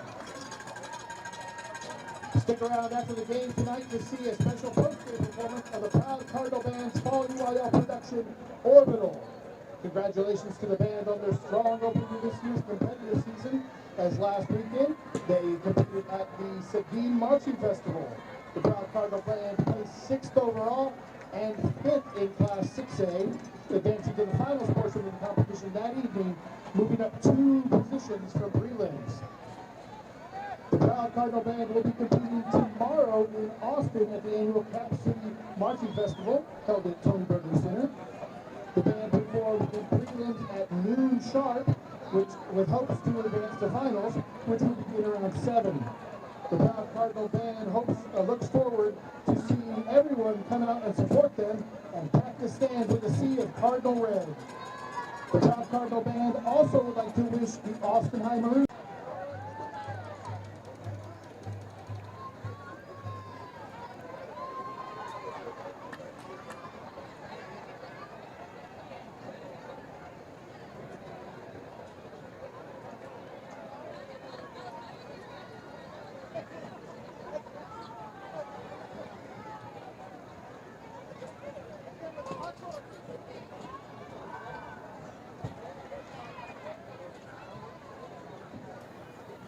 Welcome back in.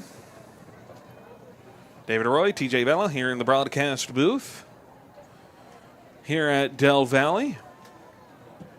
And Del Valle, pretty nice facilities here. The only complaint that I might have is it's just a little bit small for their broadcast booth, just from a room standpoint. I mean, this feels about, like a third of the space I have in my office, and not even that. I mean, this feels almost like a walk-in closet, almost a little bit more than anything else. Yeah, no All doubt. that said, we're appreciative that they're letting us into the space. It's a little bit of a unique setup for us because usually we would have a producer in here. One of the Austin High kids would be in here with us. Instead, I've kicked them both out of the booth because there's not enough room for all three of us, and we were told only 2 to a booth. So we have 2 down. They're working the cameras. Alita and Maisie are operating the cameras for us tonight. And then TJ and I are up here in the booth, and I'm having to produce and run the scoreboard and our graphics and everything else. So folks at home, just, Bear with us. just bear with it. There's a couple technical difficulties. We were talking about it. I was talking about it during the break as the Maroons retake the field here. I always have some kind of technical difficulty somewhere out here at Del Valle. I don't know what it is. I don't know how to explain it. Something always happens here that I just never usually run into. And so I was talking with our quality control people and everything else. I'm like, it never fails. For about an hour, I'll be out here and everything will be fine. Then our signal strength out of nowhere will just take a nosedive, and then I'll have to adjust bit rate. So if things look maybe a little graphic or grainy, or for those of you at home, if you thought, oh hey, where'd the stream go for a little bit and then it was back, that's because I was working through technical difficulties on our end. Now, speaking of technical difficulties, though, both teams had their fair share of them in that first half of play. Whether it was penalties or turnovers, both teams, they're fighting through their own technical difficulties on the offensive side of the ball. Yeah, and with both teams coming back out here in the second half, something we talked about going into halftime there, David, was the fact that the team that makes the least amount of mistakes here in this second half is going to be the team that wins the ball game. And ultimately, that is going to be the story of this game and what both teams look at when they look at things that they can improve. These difficulties, whether it be penalties, turnovers, negative plays on first down, it all adds up. And it's all something that we've talked about before. Is all different, so you can't just pinpoint it. You can't coach that one thing. You have to just take it as it goes, roll with the punches, fight through that adversity, and hopefully your team's going to come out on top. Peterson and company will get set to kick this one away, as talked about. And as alluded to, the one saving grace for the Maroons, they didn't give up a touchdown there at the end of the half because Del Valle deferred, and they will get this opening half kickoff. Peterson sends this one away. This will be fielded from inside his own 5. And a big hit and stop on the return. Not going very far. Caden Nunez comes to a stop almost right away. You want to talk about setting a tone. Number 21, Vince Geyer, coming down, laying the wood, not allowing any room for the return man right there.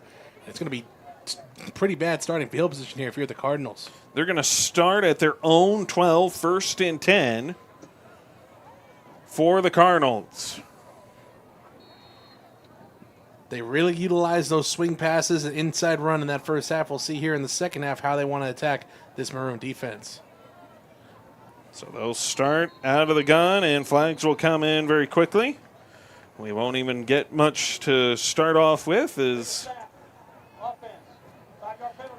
that is not something that Del Valle and Coach Williams will be pleased with, is your first offensive snap out of the break, and it is a false start penalty that goes against you and makes this 1st and 15 from inside your own 10.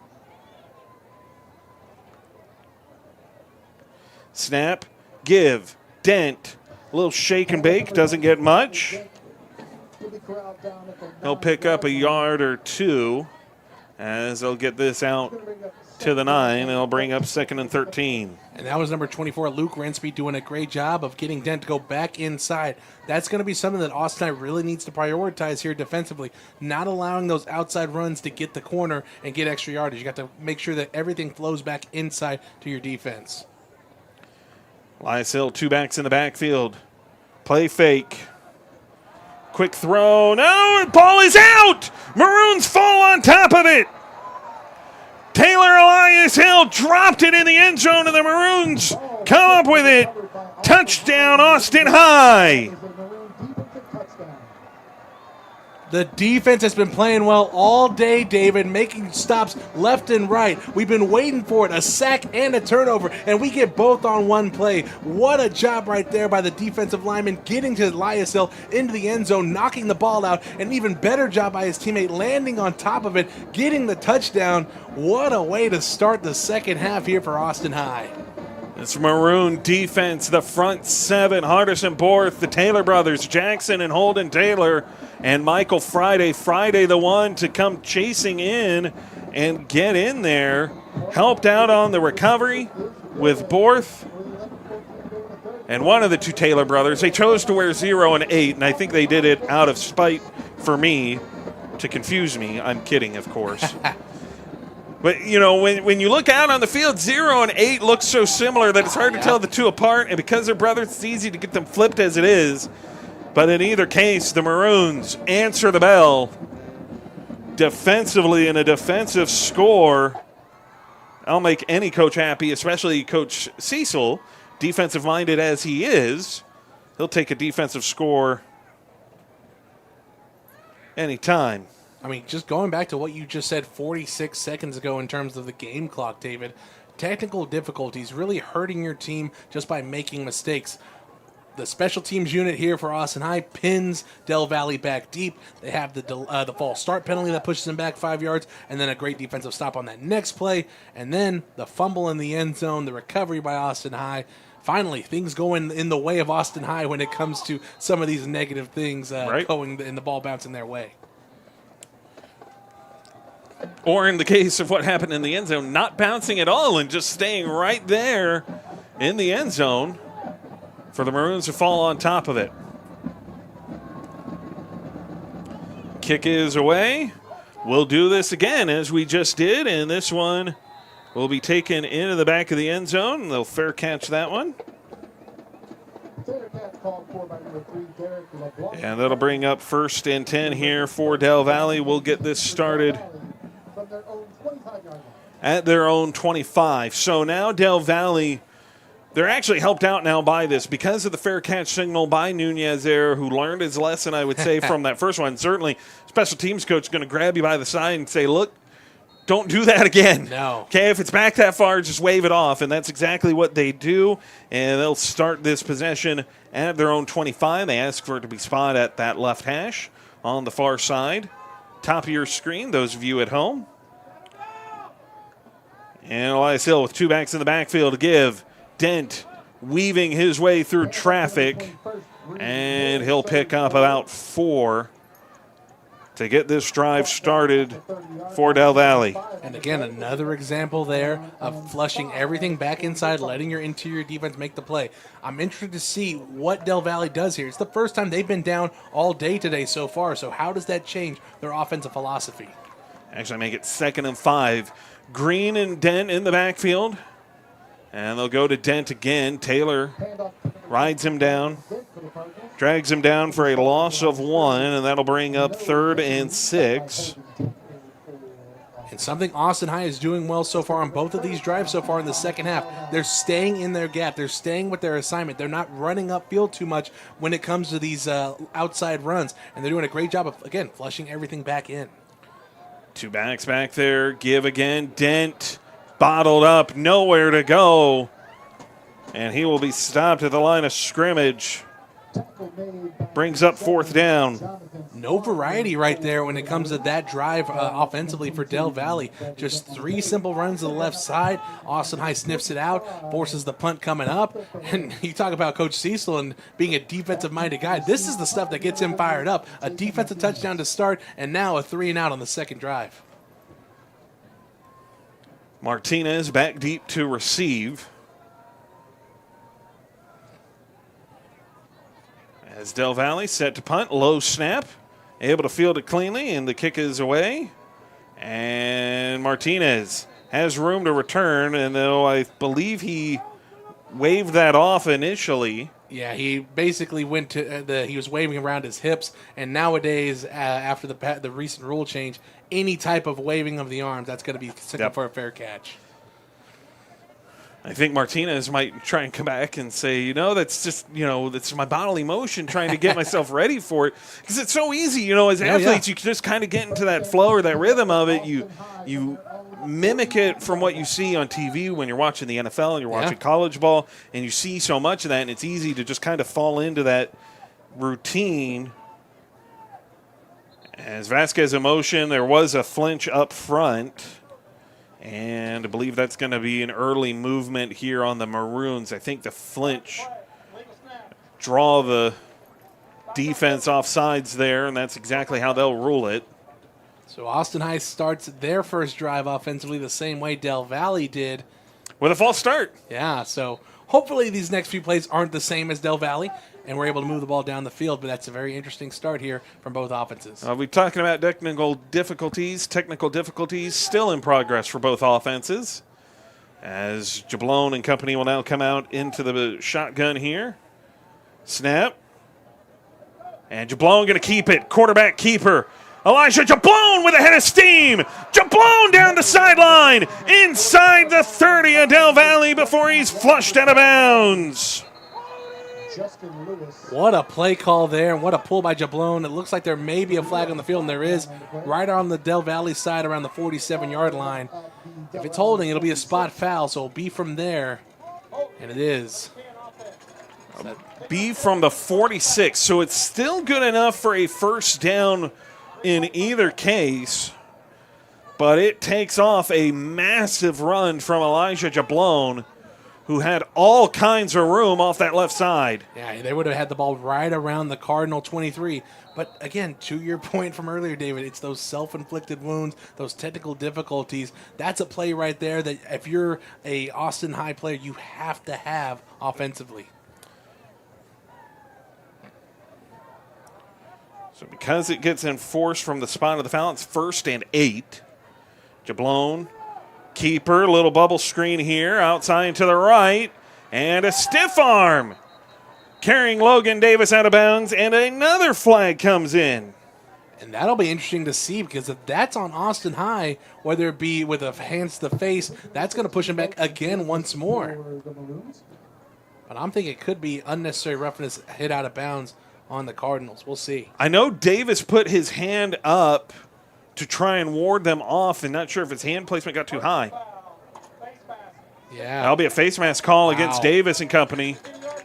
And so that's going to push him right around the first down marker once more. So another self-inflicted wound that will push the Maroons back and will make this 1st and 14. For the Cardinals, you keep getting these gifts. For the Maroons, you're asking yourself, what do we need to do to get beyond this first down marker? Snap. Keeper again. Jablon trying to get around the edge. He does. Scampering down the sideline. First down, Maroons.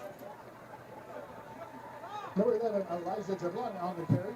Jablon's been real impressive when it comes to evading the defenders, especially here on this drive so far. Right there, didn't think he had any room to run, but somehow manages to get that 15 yards back and a first down for the Maroons. And he went backwards, too, to try and hook around.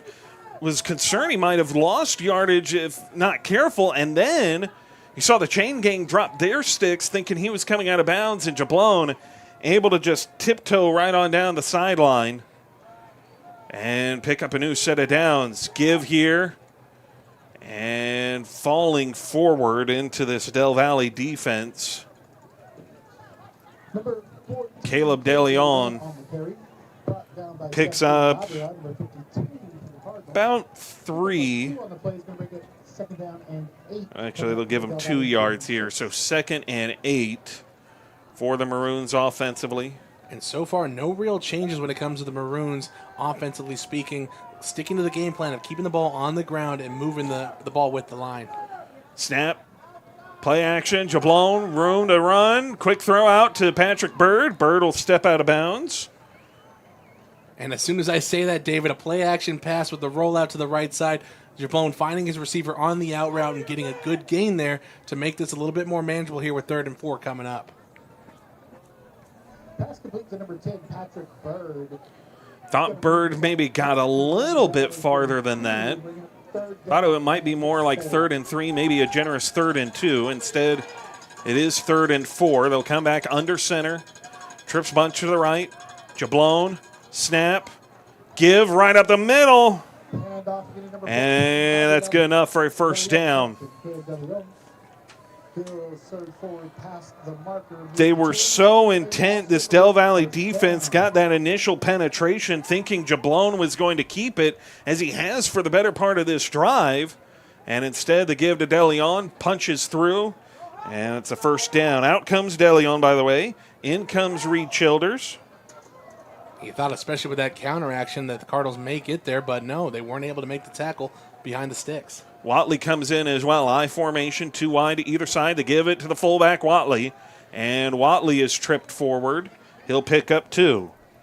And this is a time right here where you can really establish an identity and a culture of your team, David. You talked about how this young offensive line, they've been battle-tested early on with a non-district schedule. Here you have a district opponent. You're up 7. You can keep pounding the rock and moving them back and moving time off this clock. It's a moment right here that Coach Cecil and his team needs to buckle down and say, this is who we're going to be, and this is what we're going to do to get this win.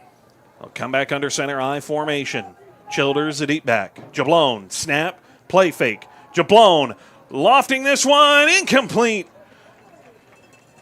Good read by Jablone. Had Jane Vasquez, saw the open space too, was trying to lead Vasquez out of danger. Had 2 defenders, one sitting over the top, one underneath. And Jablone put that where only his guy could try and make a play at it. And unfortunately, it was just too far out of reach for Jane Vasquez. Brings up 3rd and 8. Out came Watley. In comes Diamond, Davis, Jablone in the gun. Snap. Jablone steps up.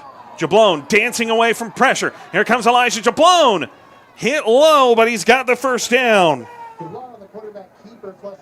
And Jablone, he's pulling no punches here, David. If he feels pressure, if he feels anything coming after him in the pocket, he's going to tuck it in and run. And right there, another example of it, gets the first down once more after a long 3rd down play. He's been very impressive on this drive, and the clock keeps ticking here at Veterans Memorial Stadium.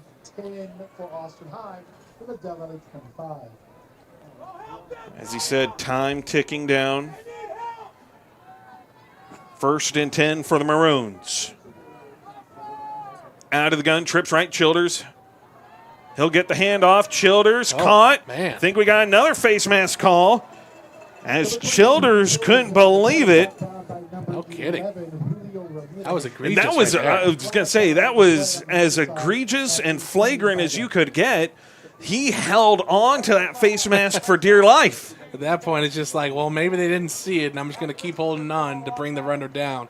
But Childers, even with that, had his hand up there just long enough to say, hey, get off of my face mask. That's how long he was being pulled down on the face mask. Yeah, front. Childers grabbed at the wrist, and then as he came down, nobody had thrown that flag yet until after Childers went down, and he finally came and sat up and said, what gives? Hands out, looking for that flag, finally gets it. And it's 1st and 10 again for the Maroons inside the 15 ball spot here at the 13. Jablone, the give to Childers. Childers with a jump cut and into the pressure of the Del Valle defense. Fights his way down to the 10. It's a gain of about 3. Just another example of a good first down play. Childers right at the middle, a simple zone play, and then a great effort by Childers continuing to turn his legs and then having the O-line push him from behind. I'll come back in the gun. Davis comes in motion across the formation from left to right. Childers to the left. They'll give it to him. Childers, a counter run. Reed Childers down inside the 5, down to the 1. And they're actually going to spot him at the 4, surprisingly. So they're going to say, they spacked him up, saying he stepped out early. Which doesn't get the first down if you're a Maroon. Yeah, I thought he had it, but I guess that right leg came up and did not quite get it, but they've only got a yard to pay dirt here and get a new set of downs. They can get a first down and not score being backed up at the 4. They need the 3, and they'll come out in the I. Snap, give, Childers punches his way forward. I don't think he quite got in, but he got down to the 1. At the 1 yard line. Yeah, it looked like he had a convoy heading into the end zone, but a good job by the linebacking core of the Cardinals to make the stop at the 1. But now you have 4 tries, essentially, to punch it in from the 1 yard line. First and goal to go. And honestly, you would take a couple tries here, keep moving and milking that clock down. Davenport came running in. Out came Davis. They run in Michael Friday. We got a little Maryland eye going. Snap, give, Childers. Stopped initially, still fighting, being driven backwards. And they'll spot him back at the 4. Second and goal.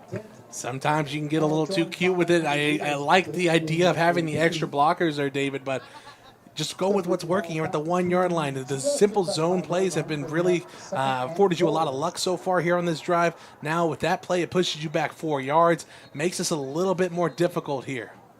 Whistles blowing in here now. Del Valle will take the timeout. Coach Williams, seeing that his defense is just a little bit gassed right now, decides to burn one of these timeouts early. He burned a lot of them early in the first half. We questioned it. This could be a moment where we question it again if his team's not able to prevent Austin High from scoring. Yeah, it's second and goal. I don't know that I would agree with the idea of taking the timeout there. I think if you got it down, third and goal, fourth and goal, absolutely understand it. I think second and goal maybe just a little bit early in the situation. On the flip side, it is 4 yards to pay dirt. Yeah. You're down 7 as it is through your own miscue offensively. You don't really want to fall down into the hole by 14. And I see it on both sides. I think, with the time remaining, 4:03 on the clock here in the third and a fourth quarter still to play, I get it to a degree. This is a very big and pivotal moment here in this one. And both teams' fan bases know it. They'll come out, single back sent, under center. Childers lost the ball. He able to pick it up? Yes, he does. Childers picks it up, but he will lose a yard. Third and goal from the 5. Self-inflicted wounds, David. You think that maybe this was the drive where Austin High got away from it, but 2 bad plays in a row have pushed us beyond the 5 yard line. It's going to be a little bit more difficult here, and we'll see here if they're not able to get it on third down. Do you just take the points with the field goal try on fourth down? I guess we'll see. So it'll be third and goal to go. Out of the gun, Jablone trips to his right. Snap. Give. No, Jablone kept it. Touchdown, Austin High.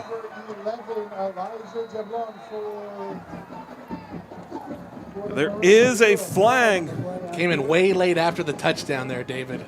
Likely an unsportsmanlike at that stage. But what a pull there from Jablone. We saw it all drive, him coming through clutch on multiple third down plays just by using his legs. Right there, the third example of it here on this drive. Jablone runs it in from the 5. Maroons go up 6 again.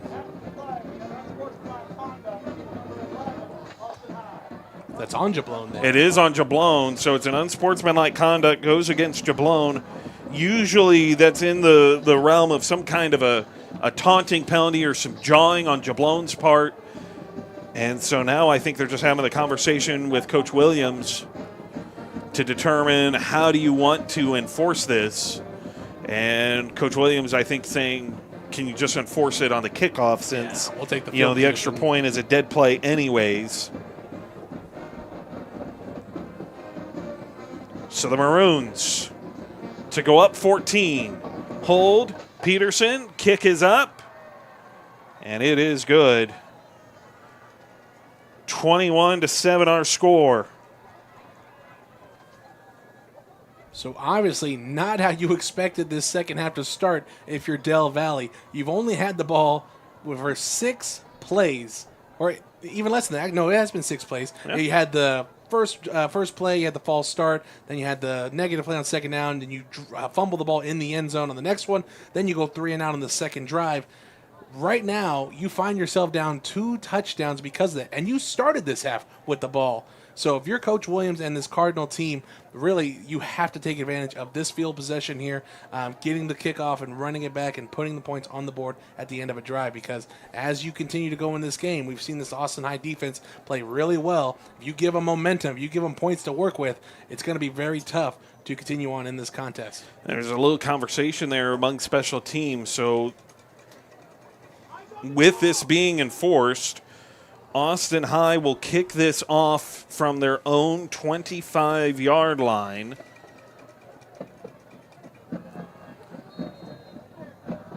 Nunez and company, the deepest they are is back to their own 15.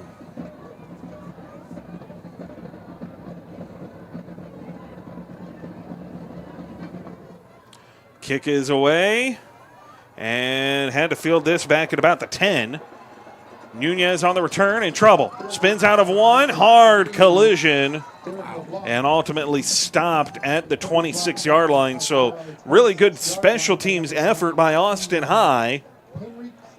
Yeah, give that kicker a medal. My goodness. James Peterson Fielded that kick. The kick returner did right around the 9-yard line. Talk about flipping the field back into your favor. That's exactly it right there. It's little things like that, David, that can really help your team come out on top of games like this. Special teams coming through in crucial situations, backing up your QB who got an unsportsmanlike penalty on the touchdown run. 1st and 10 from inside the 30. Del Valle. Quick throw out here to the near side. Dent. And Bradley Dent picks up a few yards before he is forced out of bounds. And the Cardinals going back to that swing pass, this time just out of the backfield. Dent letting the block set up on the outside and then sprinting through that gap. Thought maybe he was going to get tackled there at the line of scrimmage, but he was able to just burst through and avoid the tacklers. So it'll be 2nd and 5. Elias Hill out of the gun. Dent to his right, snap to throw. Pass is caught between 2 Maroon defenders, and that'll be enough for a first down. Talk about threading the needle right there, David. That went right through the hands of the cornerback for the Maroons, not able to bring it in. Elias Hill breathes a sigh of relief and finally gets his team a first down here in the second half. Down inside 3 minutes and nearing that 2.5-minute mark. 1st and 10 from the 40. Elias Hill looking. Taylor Elias Hill scrambling to his left, trying to direct traffic. He's going to tuck and run. Taylor Elias Hill takes a hard hit after picking up a yard, and that'll bring up 2nd and 9. One thing Austin High is doing well, especially on the quarterback scrambles like that, David, they're not falling for the pump fakes. They're not falling for the eyes down the field. They're staying with Elias Hill the whole way and not allowing him to scamper free for any big gains like we've seen with on the other side of the ball with our quarterback. 2nd and 9, actually officially 2nd and 8. So give him 2, and a give here to Dent. He'll push his way out towards the line to gain at midfield. Gets a stopped about a couple yards shy. Brings up 3rd down. In these 3rd and short situations in the first half, they relied heavily on that zone, just moving that interior part of the Maroon defensive line. We'll see here if the Maroons want to stick with that 3-man front knowing that, or if they're going to move to a 4-man. Come back to the gun. 4 wide set and a 2x2, trying to spread them out. They'll go outside, and it'll work quite well. First down for Del Valle.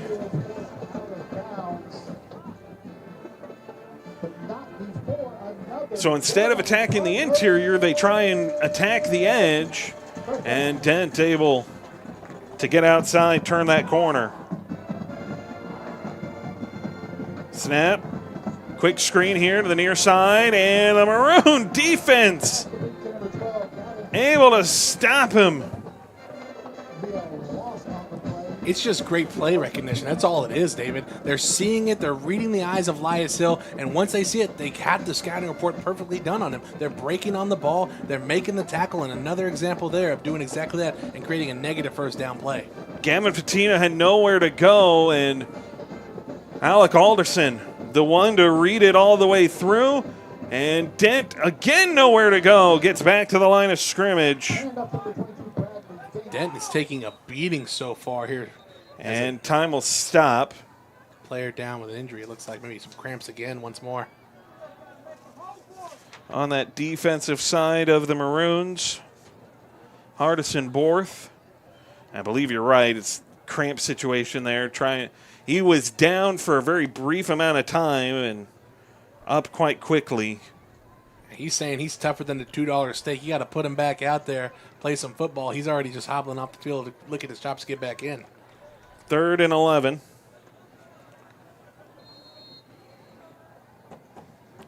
For Del Valle. Clock starts again. They don't have to snap it here. The game clock, less than the play clock. Snap, look, pass, broken up. Luke Rensby made an outstanding defensive play, diving over the top. They were looking again in the direction of Kanan Nunez, and Rensby in prime position to make the stop. But because that stopped the clock, Del Valle does have to run a play. You almost have to go for it in a situation just like this, David. I mean, down 2 scores. You don't want to give the ball back to Austin High with the long field ahead of them. That just means they can run the clock down even more. Hill, throw, pass, high, caught. I don't think it's enough. I think he's short. Depends on the spot here. It's going to be real close. No, they didn't give it to him. So they have determined that he was short. They were looking in the direction of Patina. And Coach Williams is asking for a spot help right now. He wants them to measure, but I want to say he's at least a yard short. Well, the line judge has he'd almost spotted him 2 yards short. And now they're shifting for it for the Maroons. Yeah. He will not get his measurement. And Austin High now has to run a play with 1 tick of the clock remaining. Here in this first half, they'll come out in the gun. Tell me 7 seconds didn't run off that game clock. 1st and 10, a give. And Reed Childers barreling his way through the Del Valle defense. 1st and 10 for the Maroons when we come back on this 4th quarter. And that is the end of the 3rd. Talk about full-blown domination in that 3rd quarter, David. From start to finish, the defense, the offense, even the special teams of the Maroons dominated that 3rd quarter. That's the reason we're up 2 scores right now. Now, move that same mentality into the 4th quarter, and let's put this one away. So we'll take a quick minute, pay some bills here as we get you set for this 4th quarter of play. Want some new Cardinal fans here this season? Visit the Del Valle Athletic Department's website to find a link to our food gear store. We'll give you a shout out here, our MVP level sponsors. Show your Del Valle pride with some new Cardinal Spirit gear. Time for more great tunes here on Game Time. Nance Orthopedics, Plains Capital Bank, St. John's Studios, Terrytown Pharmacy, and of course Z3 Real Estate, and then of course we'll get into our championship level sponsors here in a minute as play takes off here and it goes backwards. A major loss there. Yeah, massive hit in the backfield there. Just a straight all-out blitz from the outside linebacker, number 44, Isaac Guajardo. Just a good job by him sniffing that one out and not allowing a gain on that one.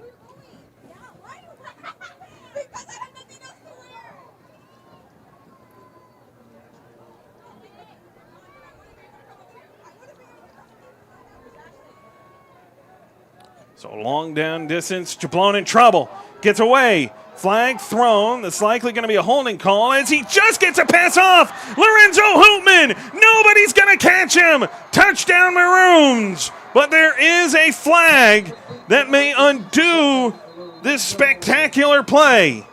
Yeah, I'm right there with you. The holding call is going to break the hearts of all the Maroons fans out there celebrating.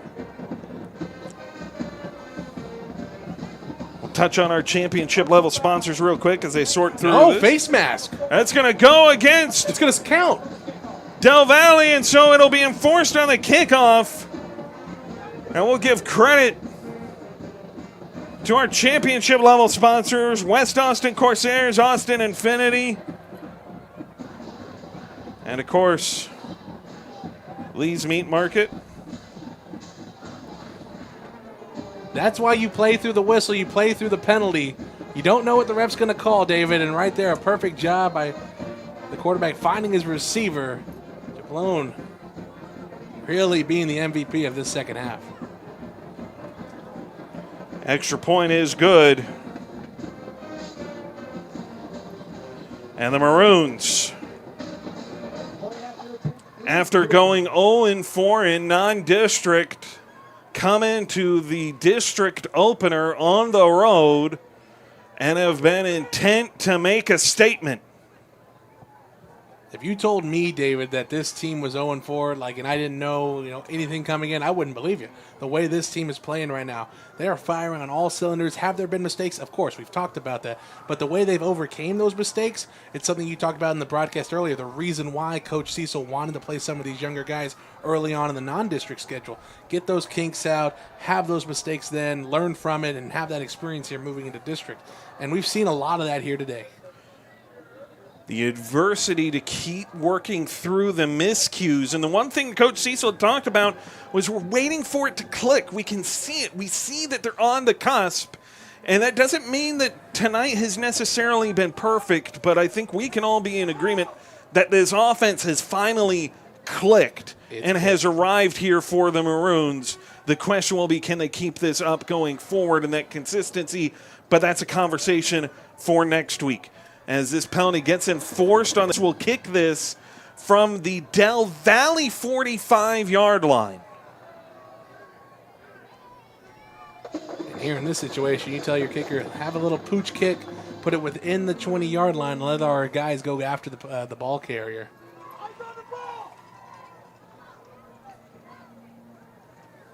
I mean, given how well your defense has played, too, you could potentially onside kick it. Sure. If you trust your defense that much. Oh, and how much Del Valle's offense has helped you out with it as well. Yeah, no kidding. We'll see what they do. Peterson getting set up.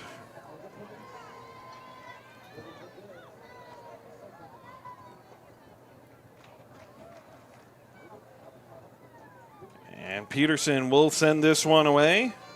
And this will be fielded right at the 5 where Del Valle will have signaled for the fair catch. Kane Nunez waves it off, and that is where Del Valle will start their drive at their own 25-yard line.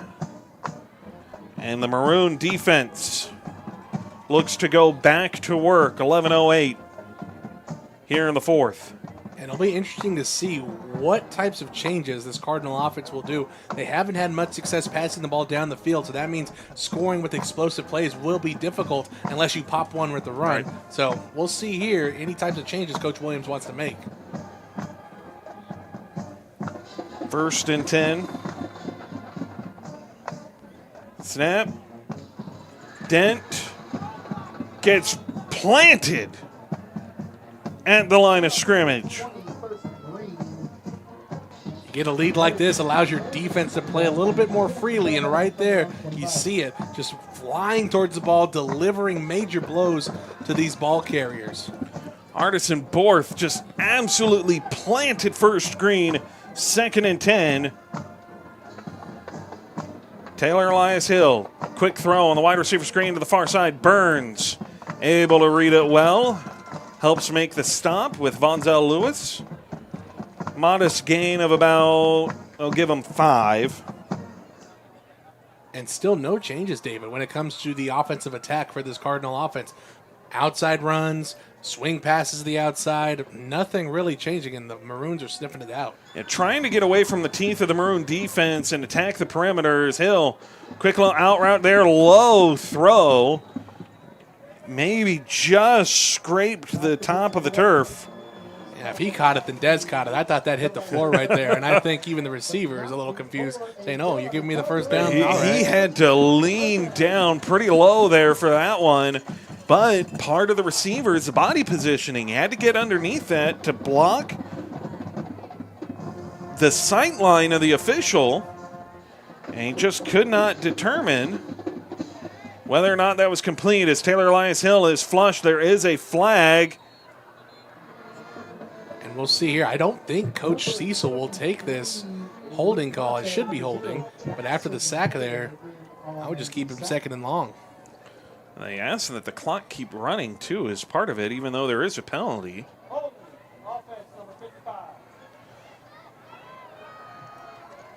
That was a holding call. There you go. He declines the penalty. So that'll bring up 2nd and 13. We're already under 10 minutes here. About to be under 9 minutes. I was surprised that they, I guess that they instituted the running clock here in this fourth quarter. I know it's 28-7, but I wouldn't have thought that would be quite enough of a margin for them to go to the running clock. Here's Taylor Elias Hill. Quick pass in the traffic and incomplete. Huge hit. Vince Geyer with a massive contact there over the middle with Jane Vasquez, 3rd down. And again, no success over the middle of the field for the Cardinals. And going back to your point there, David, I don't think it's a running clock. I just think it's these plays that from the Cardinals that aren't stopping the clock, just runs and sacks. There's no urgency from them. They're not playing like they're down 3 scores right now. They're playing very lackadaisical. Oh, the incomplete pass does stop the clock, but timeout taken there. 2nd and 13, or excuse me, 3rd and 13, as both sides will discuss this. You know, as we take the timeout, just going back to what we were saying before we went into halftime, the adjustments that both teams were going to make, it looks like a completely different Austin High team playing a completely different Cardinal offense out there. I mean, it's just night and day from both squads. I wonder what was said at halftime. They either fired up the Austin High squad or unmotivated the Del Valle squad. Take a look, the Maroon Marching Band are having a little bit of a party in the USA out here today, and the Maroon Band, they're loving it. They're having a party in the USA themselves here tonight, and certainly plenty to be partying about. Up 28-7 here in the fourth quarter with a big 3rd and 13 staring down the Del Valle offense. 8:42 remaining. Snap. Quick screen. That pass incomplete. Was looking in the direction of Bradley Dent. When it rains, it pours. Right there, Dent, an easy pitch and catch he should have had. But instead, incomplete, and now the punting unit comes out. Do you watch the fake in a situation like this? Do you even risk it in a situation like this, though? You're backed up inside your own 35-yard line. You're down 21. I get desperation. But even at this down and distance, is it worth a gamble? And clearly Coach Cecil saw something he didn't like because now he has taken a timeout. I'm honestly surprised they are punting. I figured they would try and go for it. I mean, 8 minutes, 40 seconds left. You only have 1 timeout left on your side. You're Del Valle. You're running out of chances. And we've seen what this Austin High offense can do. They've ran the ball really well here in this second half. They've gotten a lot of time off the clock. And more importantly, they've put the ball in the end zone. So that shows them that it is possible. So if you're Del Valle here, that's what I'm saying. Do you try something to maybe swing the momentum in your way? Maybe a fake punt, something like that. I mean, right now, just nothing's working. And I think especially, too, as you talk about it, I mean, running through this, that running the ball aspect of this Austin High offense, I mean, you look at that third quarter, all the time they chewed away there, and then you add into that here, this situation. Let's see, Del Valle lined up to punt. They will absolutely boot it, but it is short and low, and Martinez able to snag it, trying to wave the fair catch signal, and he was stopped pretty quickly. I love the effort. I love him getting that, but you don't have to go field that with all of those defenders around you. It'll be 1st and 10 for the Maroons, starting at their own Looks like they'll spot him at the 41-yard line. 8.5 minutes remaining in this one. Maroons up 28-7. Expect Austin High to take their time here on this drive. There's no rush from them. They should have burned clock here and end up on top of this contest. 1st and 10. Jablon under center. Receiver coming in motion. And give it to him. A little jet sweep. Logan Davis in trouble. And he will lose yardage, but as seemingly has been the case, there is a flag. And it is right around that line of scrimmage.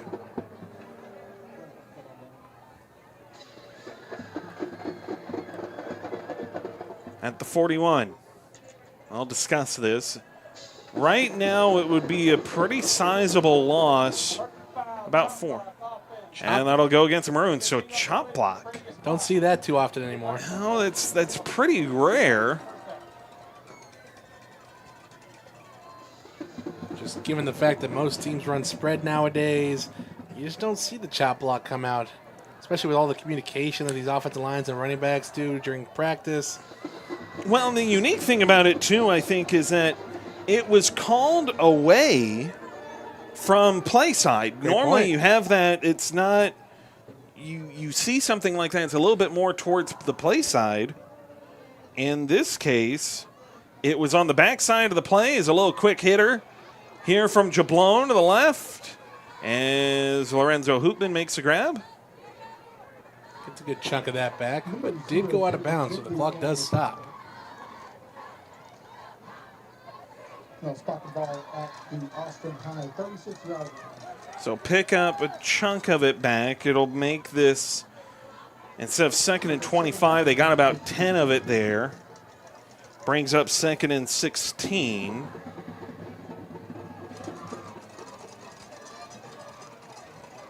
Snap, Jablon. Oh, snap, gives it to Childers. Childers barreling through. Reed Childers off to the races. Childers finally chopped down inside the 40 of Del Valle. And we've talked about it all day, David. Childers' ability to keep his legs turning through contact. It was a tight squeeze there going through the line of scrimmage, and he just kept his legs moving. No one's bringing him down with those single-arm tackles. You need a whole cavalry to bring that man down. Huge first down. Clock's still moving. What a run there by Childers. The Maroons 1st and 10 from the Del Valle 40. 7.5 minutes and counting. And whistles come in here. Another timeout from Del Valle.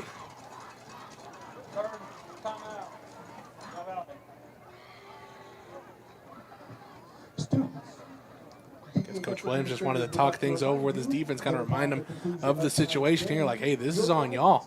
Y'all don't make a stop here. We for sure cannot mount a comeback offensively. This is y'all needing to make a stop for us. They are now out of timeouts, though, with 7:20 remaining in the fourth quarter. It just, and I understand it. Like, you're down 21, and to your point, I mean, this is a big spot. You got to settle down your defense a little bit, but some of the clock management a little bit, I think, just kind of gets called into question sometimes when you see this. He burned through them pretty early in that first half, and I think he wished he would have had a couple or two left towards the back end of the half there when they had the ball back and had opportunity to try and take back the lead after the Maroons were able to tie it up.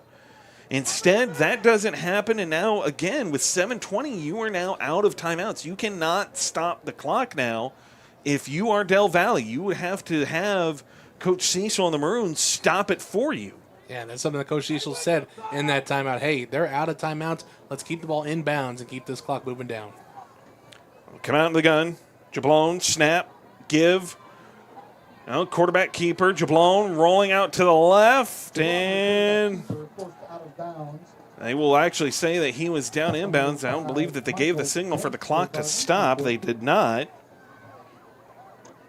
Close to a first down, maybe just shy. They're actually going to spot him much shy. Oh, wow. It'll be 2nd and 4. He wound up a lot closer than that.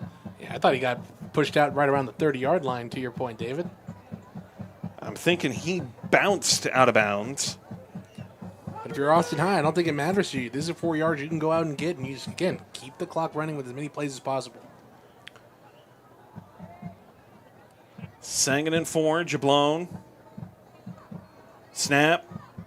Quick hitter here, little bubble screen. Davis bobbles it for a moment, and Logan Davis is through. Logan Davis extends, and it's another Maroon touchdown. And that is an Austin Maroons touchdown.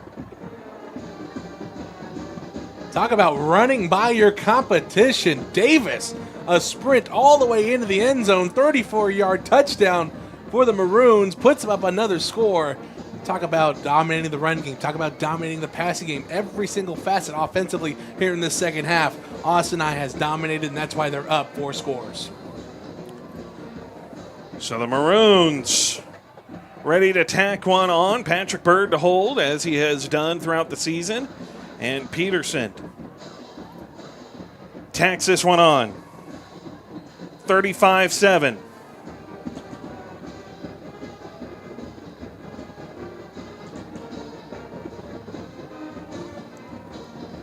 .6:21 remaining.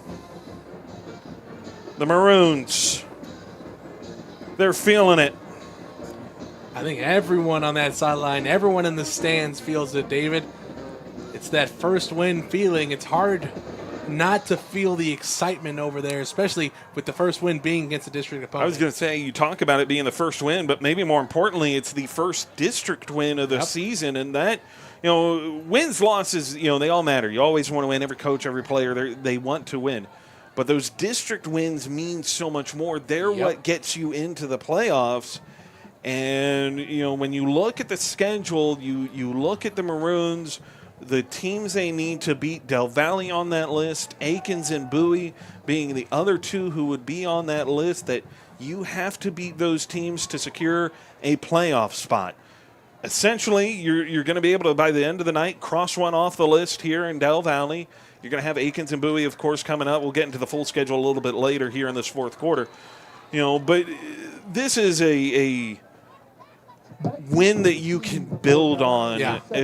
With Coach Cecil taking over the program here, was a defense coordinator last year, gets that promotion, that bump up, and as Coach Riley departs the program, you put all of that in, and you get this win with the changes in offense, all the new faces, and some of these guys on this team, because of the changes and because of the moves and starters, had to relearn essentially what it means to win and how to win games. Great point. As starters, not as being backups or role players or filling guys, subbing kind of guys, but really as this is their team, having to learn that. And so far tonight, it has culminated. I'll look forward to talking with Coach Cecil this next week as they prepare for Dripping Springs, just kind of what this looks like and kind of just pick his brain on this a little bit.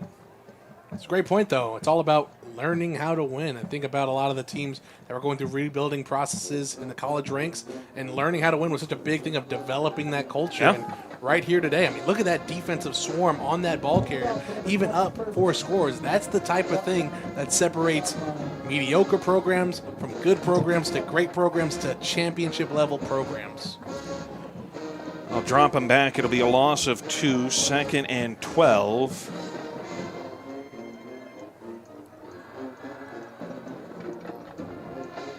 For Del Valle, clock will continue to run. Taylor Elias Hill out of the gun. Snap. Give to first Green. Green in trouble. Green having a reverse field. Green gets away from 2 defenders and then finally takes a hit, forced out of bounds. Signal given for the clock to keep on rolling. Great effort from Green. He was dead in the water, about to get tackled for another loss, but found a way to find yards there and at least get the ball back within 10 yards. He picks up 4, so 3rd and 8 for Del Valle and the Cardinals, nearing that 5-minute mark.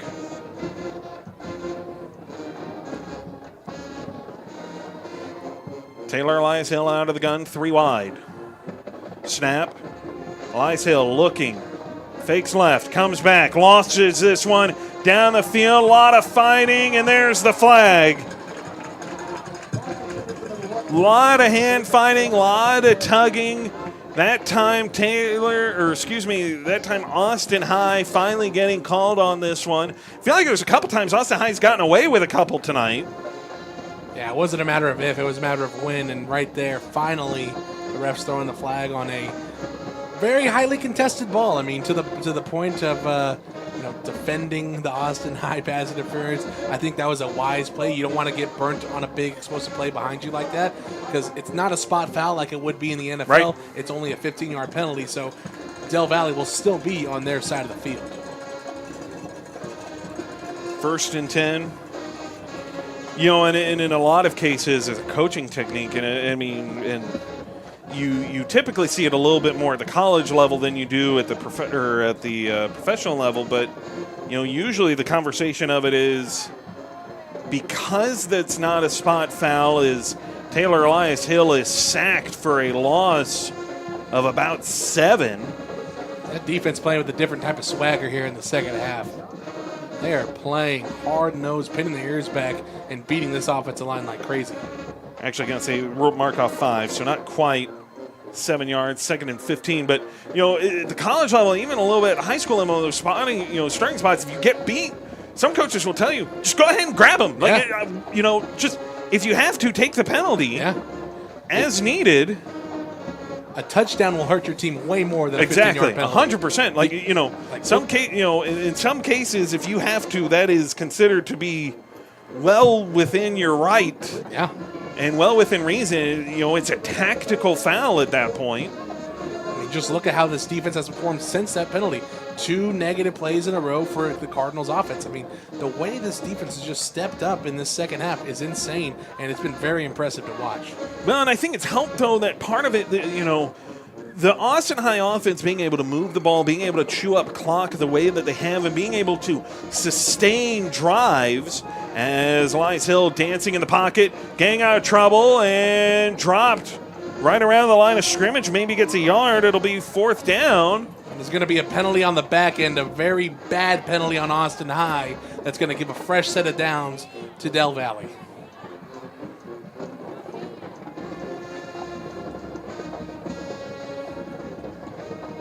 And hopefully not lead to an ejection of that Austin High player. So some conversation being had here.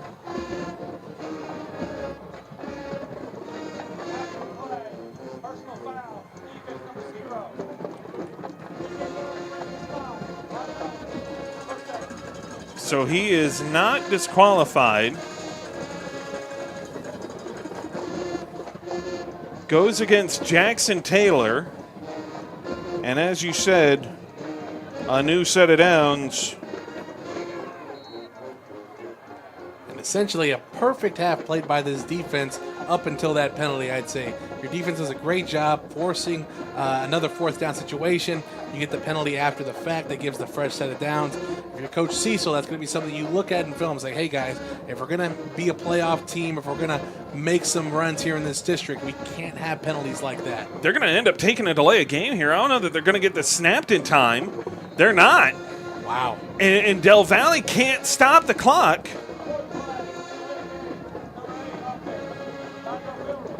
Just mistakes left and right for Del Valle the second half.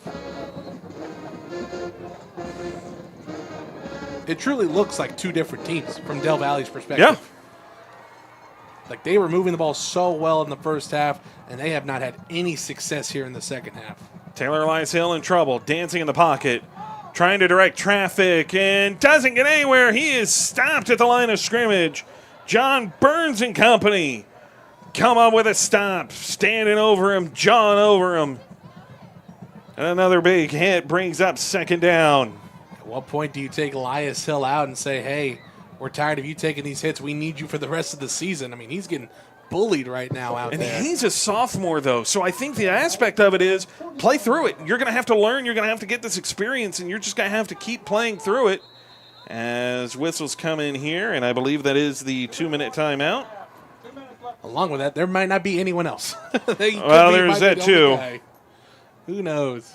They didn't give us a 2 deep. That's true. So 2-minute warning.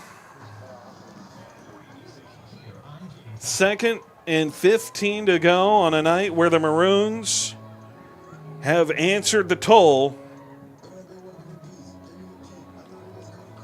time and time again. Maybe I am the good luck charm here, David.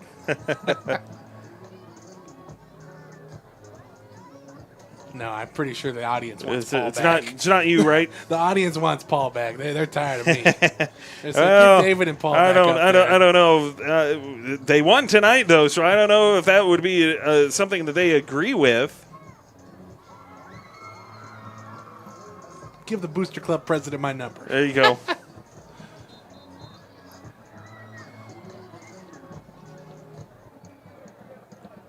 No, but I'm appreciative of y'all letting me in on this broadcast. It's been a great night watching Austin High football. Been very impressed here, especially in this second half with what I've been seeing.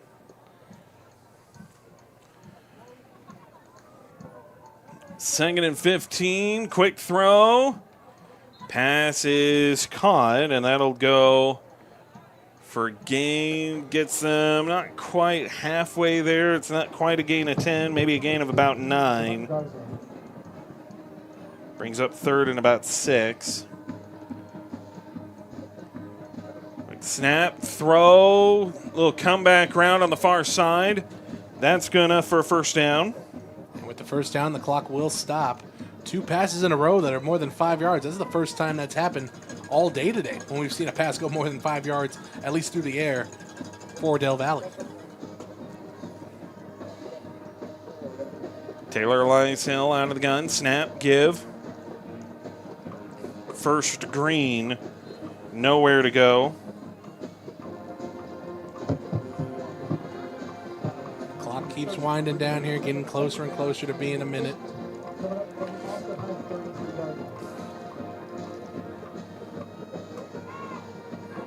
And again, Del Valle, no timeouts.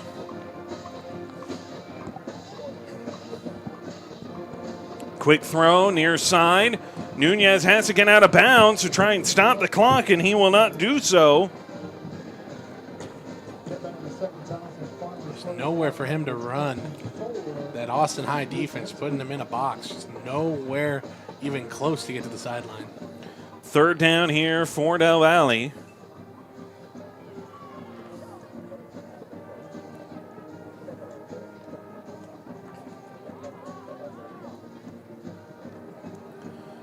Taylor Lysell in trouble, dancing in the pocket. Taylor Lysell going to take it and run. Lysell scampers out of bounds. Does get the first down there and stops the clock. 17 seconds left. Obviously anything here would just be garbage time type of points.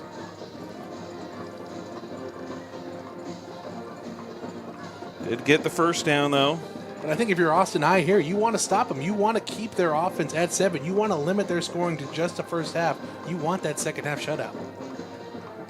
See if they can do it here. 17 seconds, but no way to stop the clock. Oh, wow. Taylor Lysell, that's an egregious hold, and it will draw the penalty. And the pass falls incomplete. Got tackled over there on that top side, David. I mean, that was almost, could have been a horse collar, could have been considered a face mask. I mean, that was pretty egregious. Throw the whole book at him, why don't you? Goodness gracious. We'll take a look here at this Maroons schedule for you. We talked about it.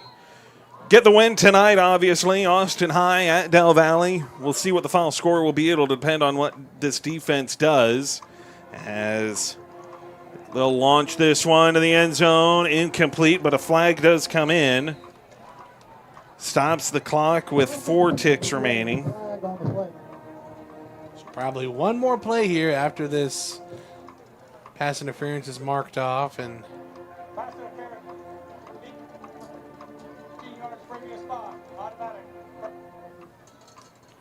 so automatic first down.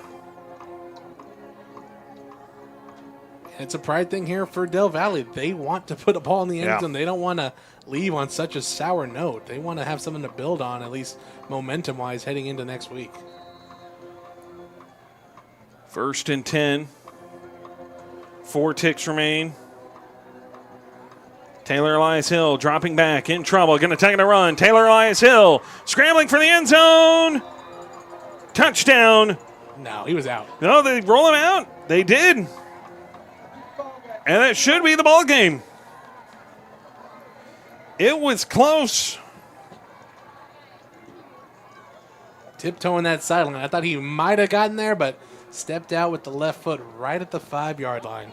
So the Maroons That's the ball game. Final score from Del Valle ISD Veterans Memorial will pick up Del Valle their first win of the season, and it is a district win at that. Stick around for the And that is the most important part of it. They'll be marching their UIL While Austin High as you sends Del Valle down to 1-4, they will have the same record out area. of district, non-district play. But overall, they are 1-4. The only difference, the Maroons get that win here tonight. We talked about that schedule for you. Next week, short week now for the Maroons. They'll come off of the Friday night. They'll turn around, come back on a Thursday night. Austin High hosting Dripping Springs. We're back at House Park at that. Folks, for you at home, you'll be able to come back out, join us out there. And then a week after that, back on the road, they'll go to Westlake. Another Thursday nighter, it seems like. And then, of course, back at home for Aikens. A little bit of an extended time away. They'll get to come back, go back to House Park. Then the bye week. Then that idle week where they will not have anybody. And then they'll turn around. They'll go on the road. They'll play Bowie. I'll be at Burger Field on Halloween night, no less. And then you'll end the season hosting Lake Travis back at House Park.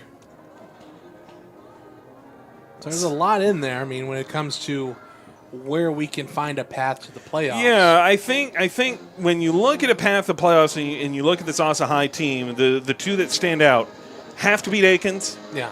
Have to beat Bowie. And I think there's no in between there. If you can pick up another win, you can knock off a Dripping Springs or a Lake Travis or a Westlake.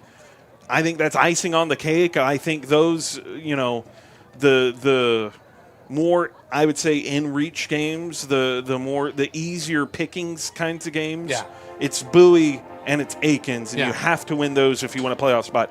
And again, the conversation, you folks at home, you've probably heard me say it year over year, week after week, and it's a game of musical chairs. And as long as you have a seat when the music is over, you are in good shape. Right now, that music's still playing. Del Valle now is going to have a longer road to go to be able to get there than compared to Austin High. And right now, that win is so huge. Those district wins, especially with the condensed district a little bit more, it means so much more, and it just has so much more levels and leverage to it behind each and every one of them as you stack them up. Yeah. And for the Maroons, they stack up their first one here tonight. Yeah, and it was impressive on both sides of the ball. I think the second half was indicative of who this team's going to be the rest of this year. They got everything settled when it came down to it. They found their quarterback. Their defense stepped up, and even their special teams did what they needed to do to find this win. It's going to be an exciting year, I think, for Austin High. I'm very thankful for you, David, letting me be here on this broadcast. Thankful for Vibe and the rest of this crew, and I'm excited to keep up with everything the Maroons do the rest of the year. TJ, we thank you for filling in for Paul Longoria. Paul will be back next week for those of you at home who may have missed him, or maybe you don't want him to come back because Austin High won tonight. I don't know. But he will be back next week. But TJ, we thank you for filling in. And so for behalf of our entire broadcast crew, TJ Vela, of course, Maisie and Alita, our two camera operators here tonight, our quality control assistants back home, Shane and Suna, and of course our director of broadcasting, Merrill Bertrand. I'm David Roy, saying so long here from Veterans Memorial Stadium. Austin High with the win 35-7 over the Del Valle Cardinals, and they'll pick up their first district win. They'll be back at home at House Park next Thursday, kickoff at 7:30. We'll be right back there. You can find us right here for Maroon football here on the Vibe Live Network. We'll see you then.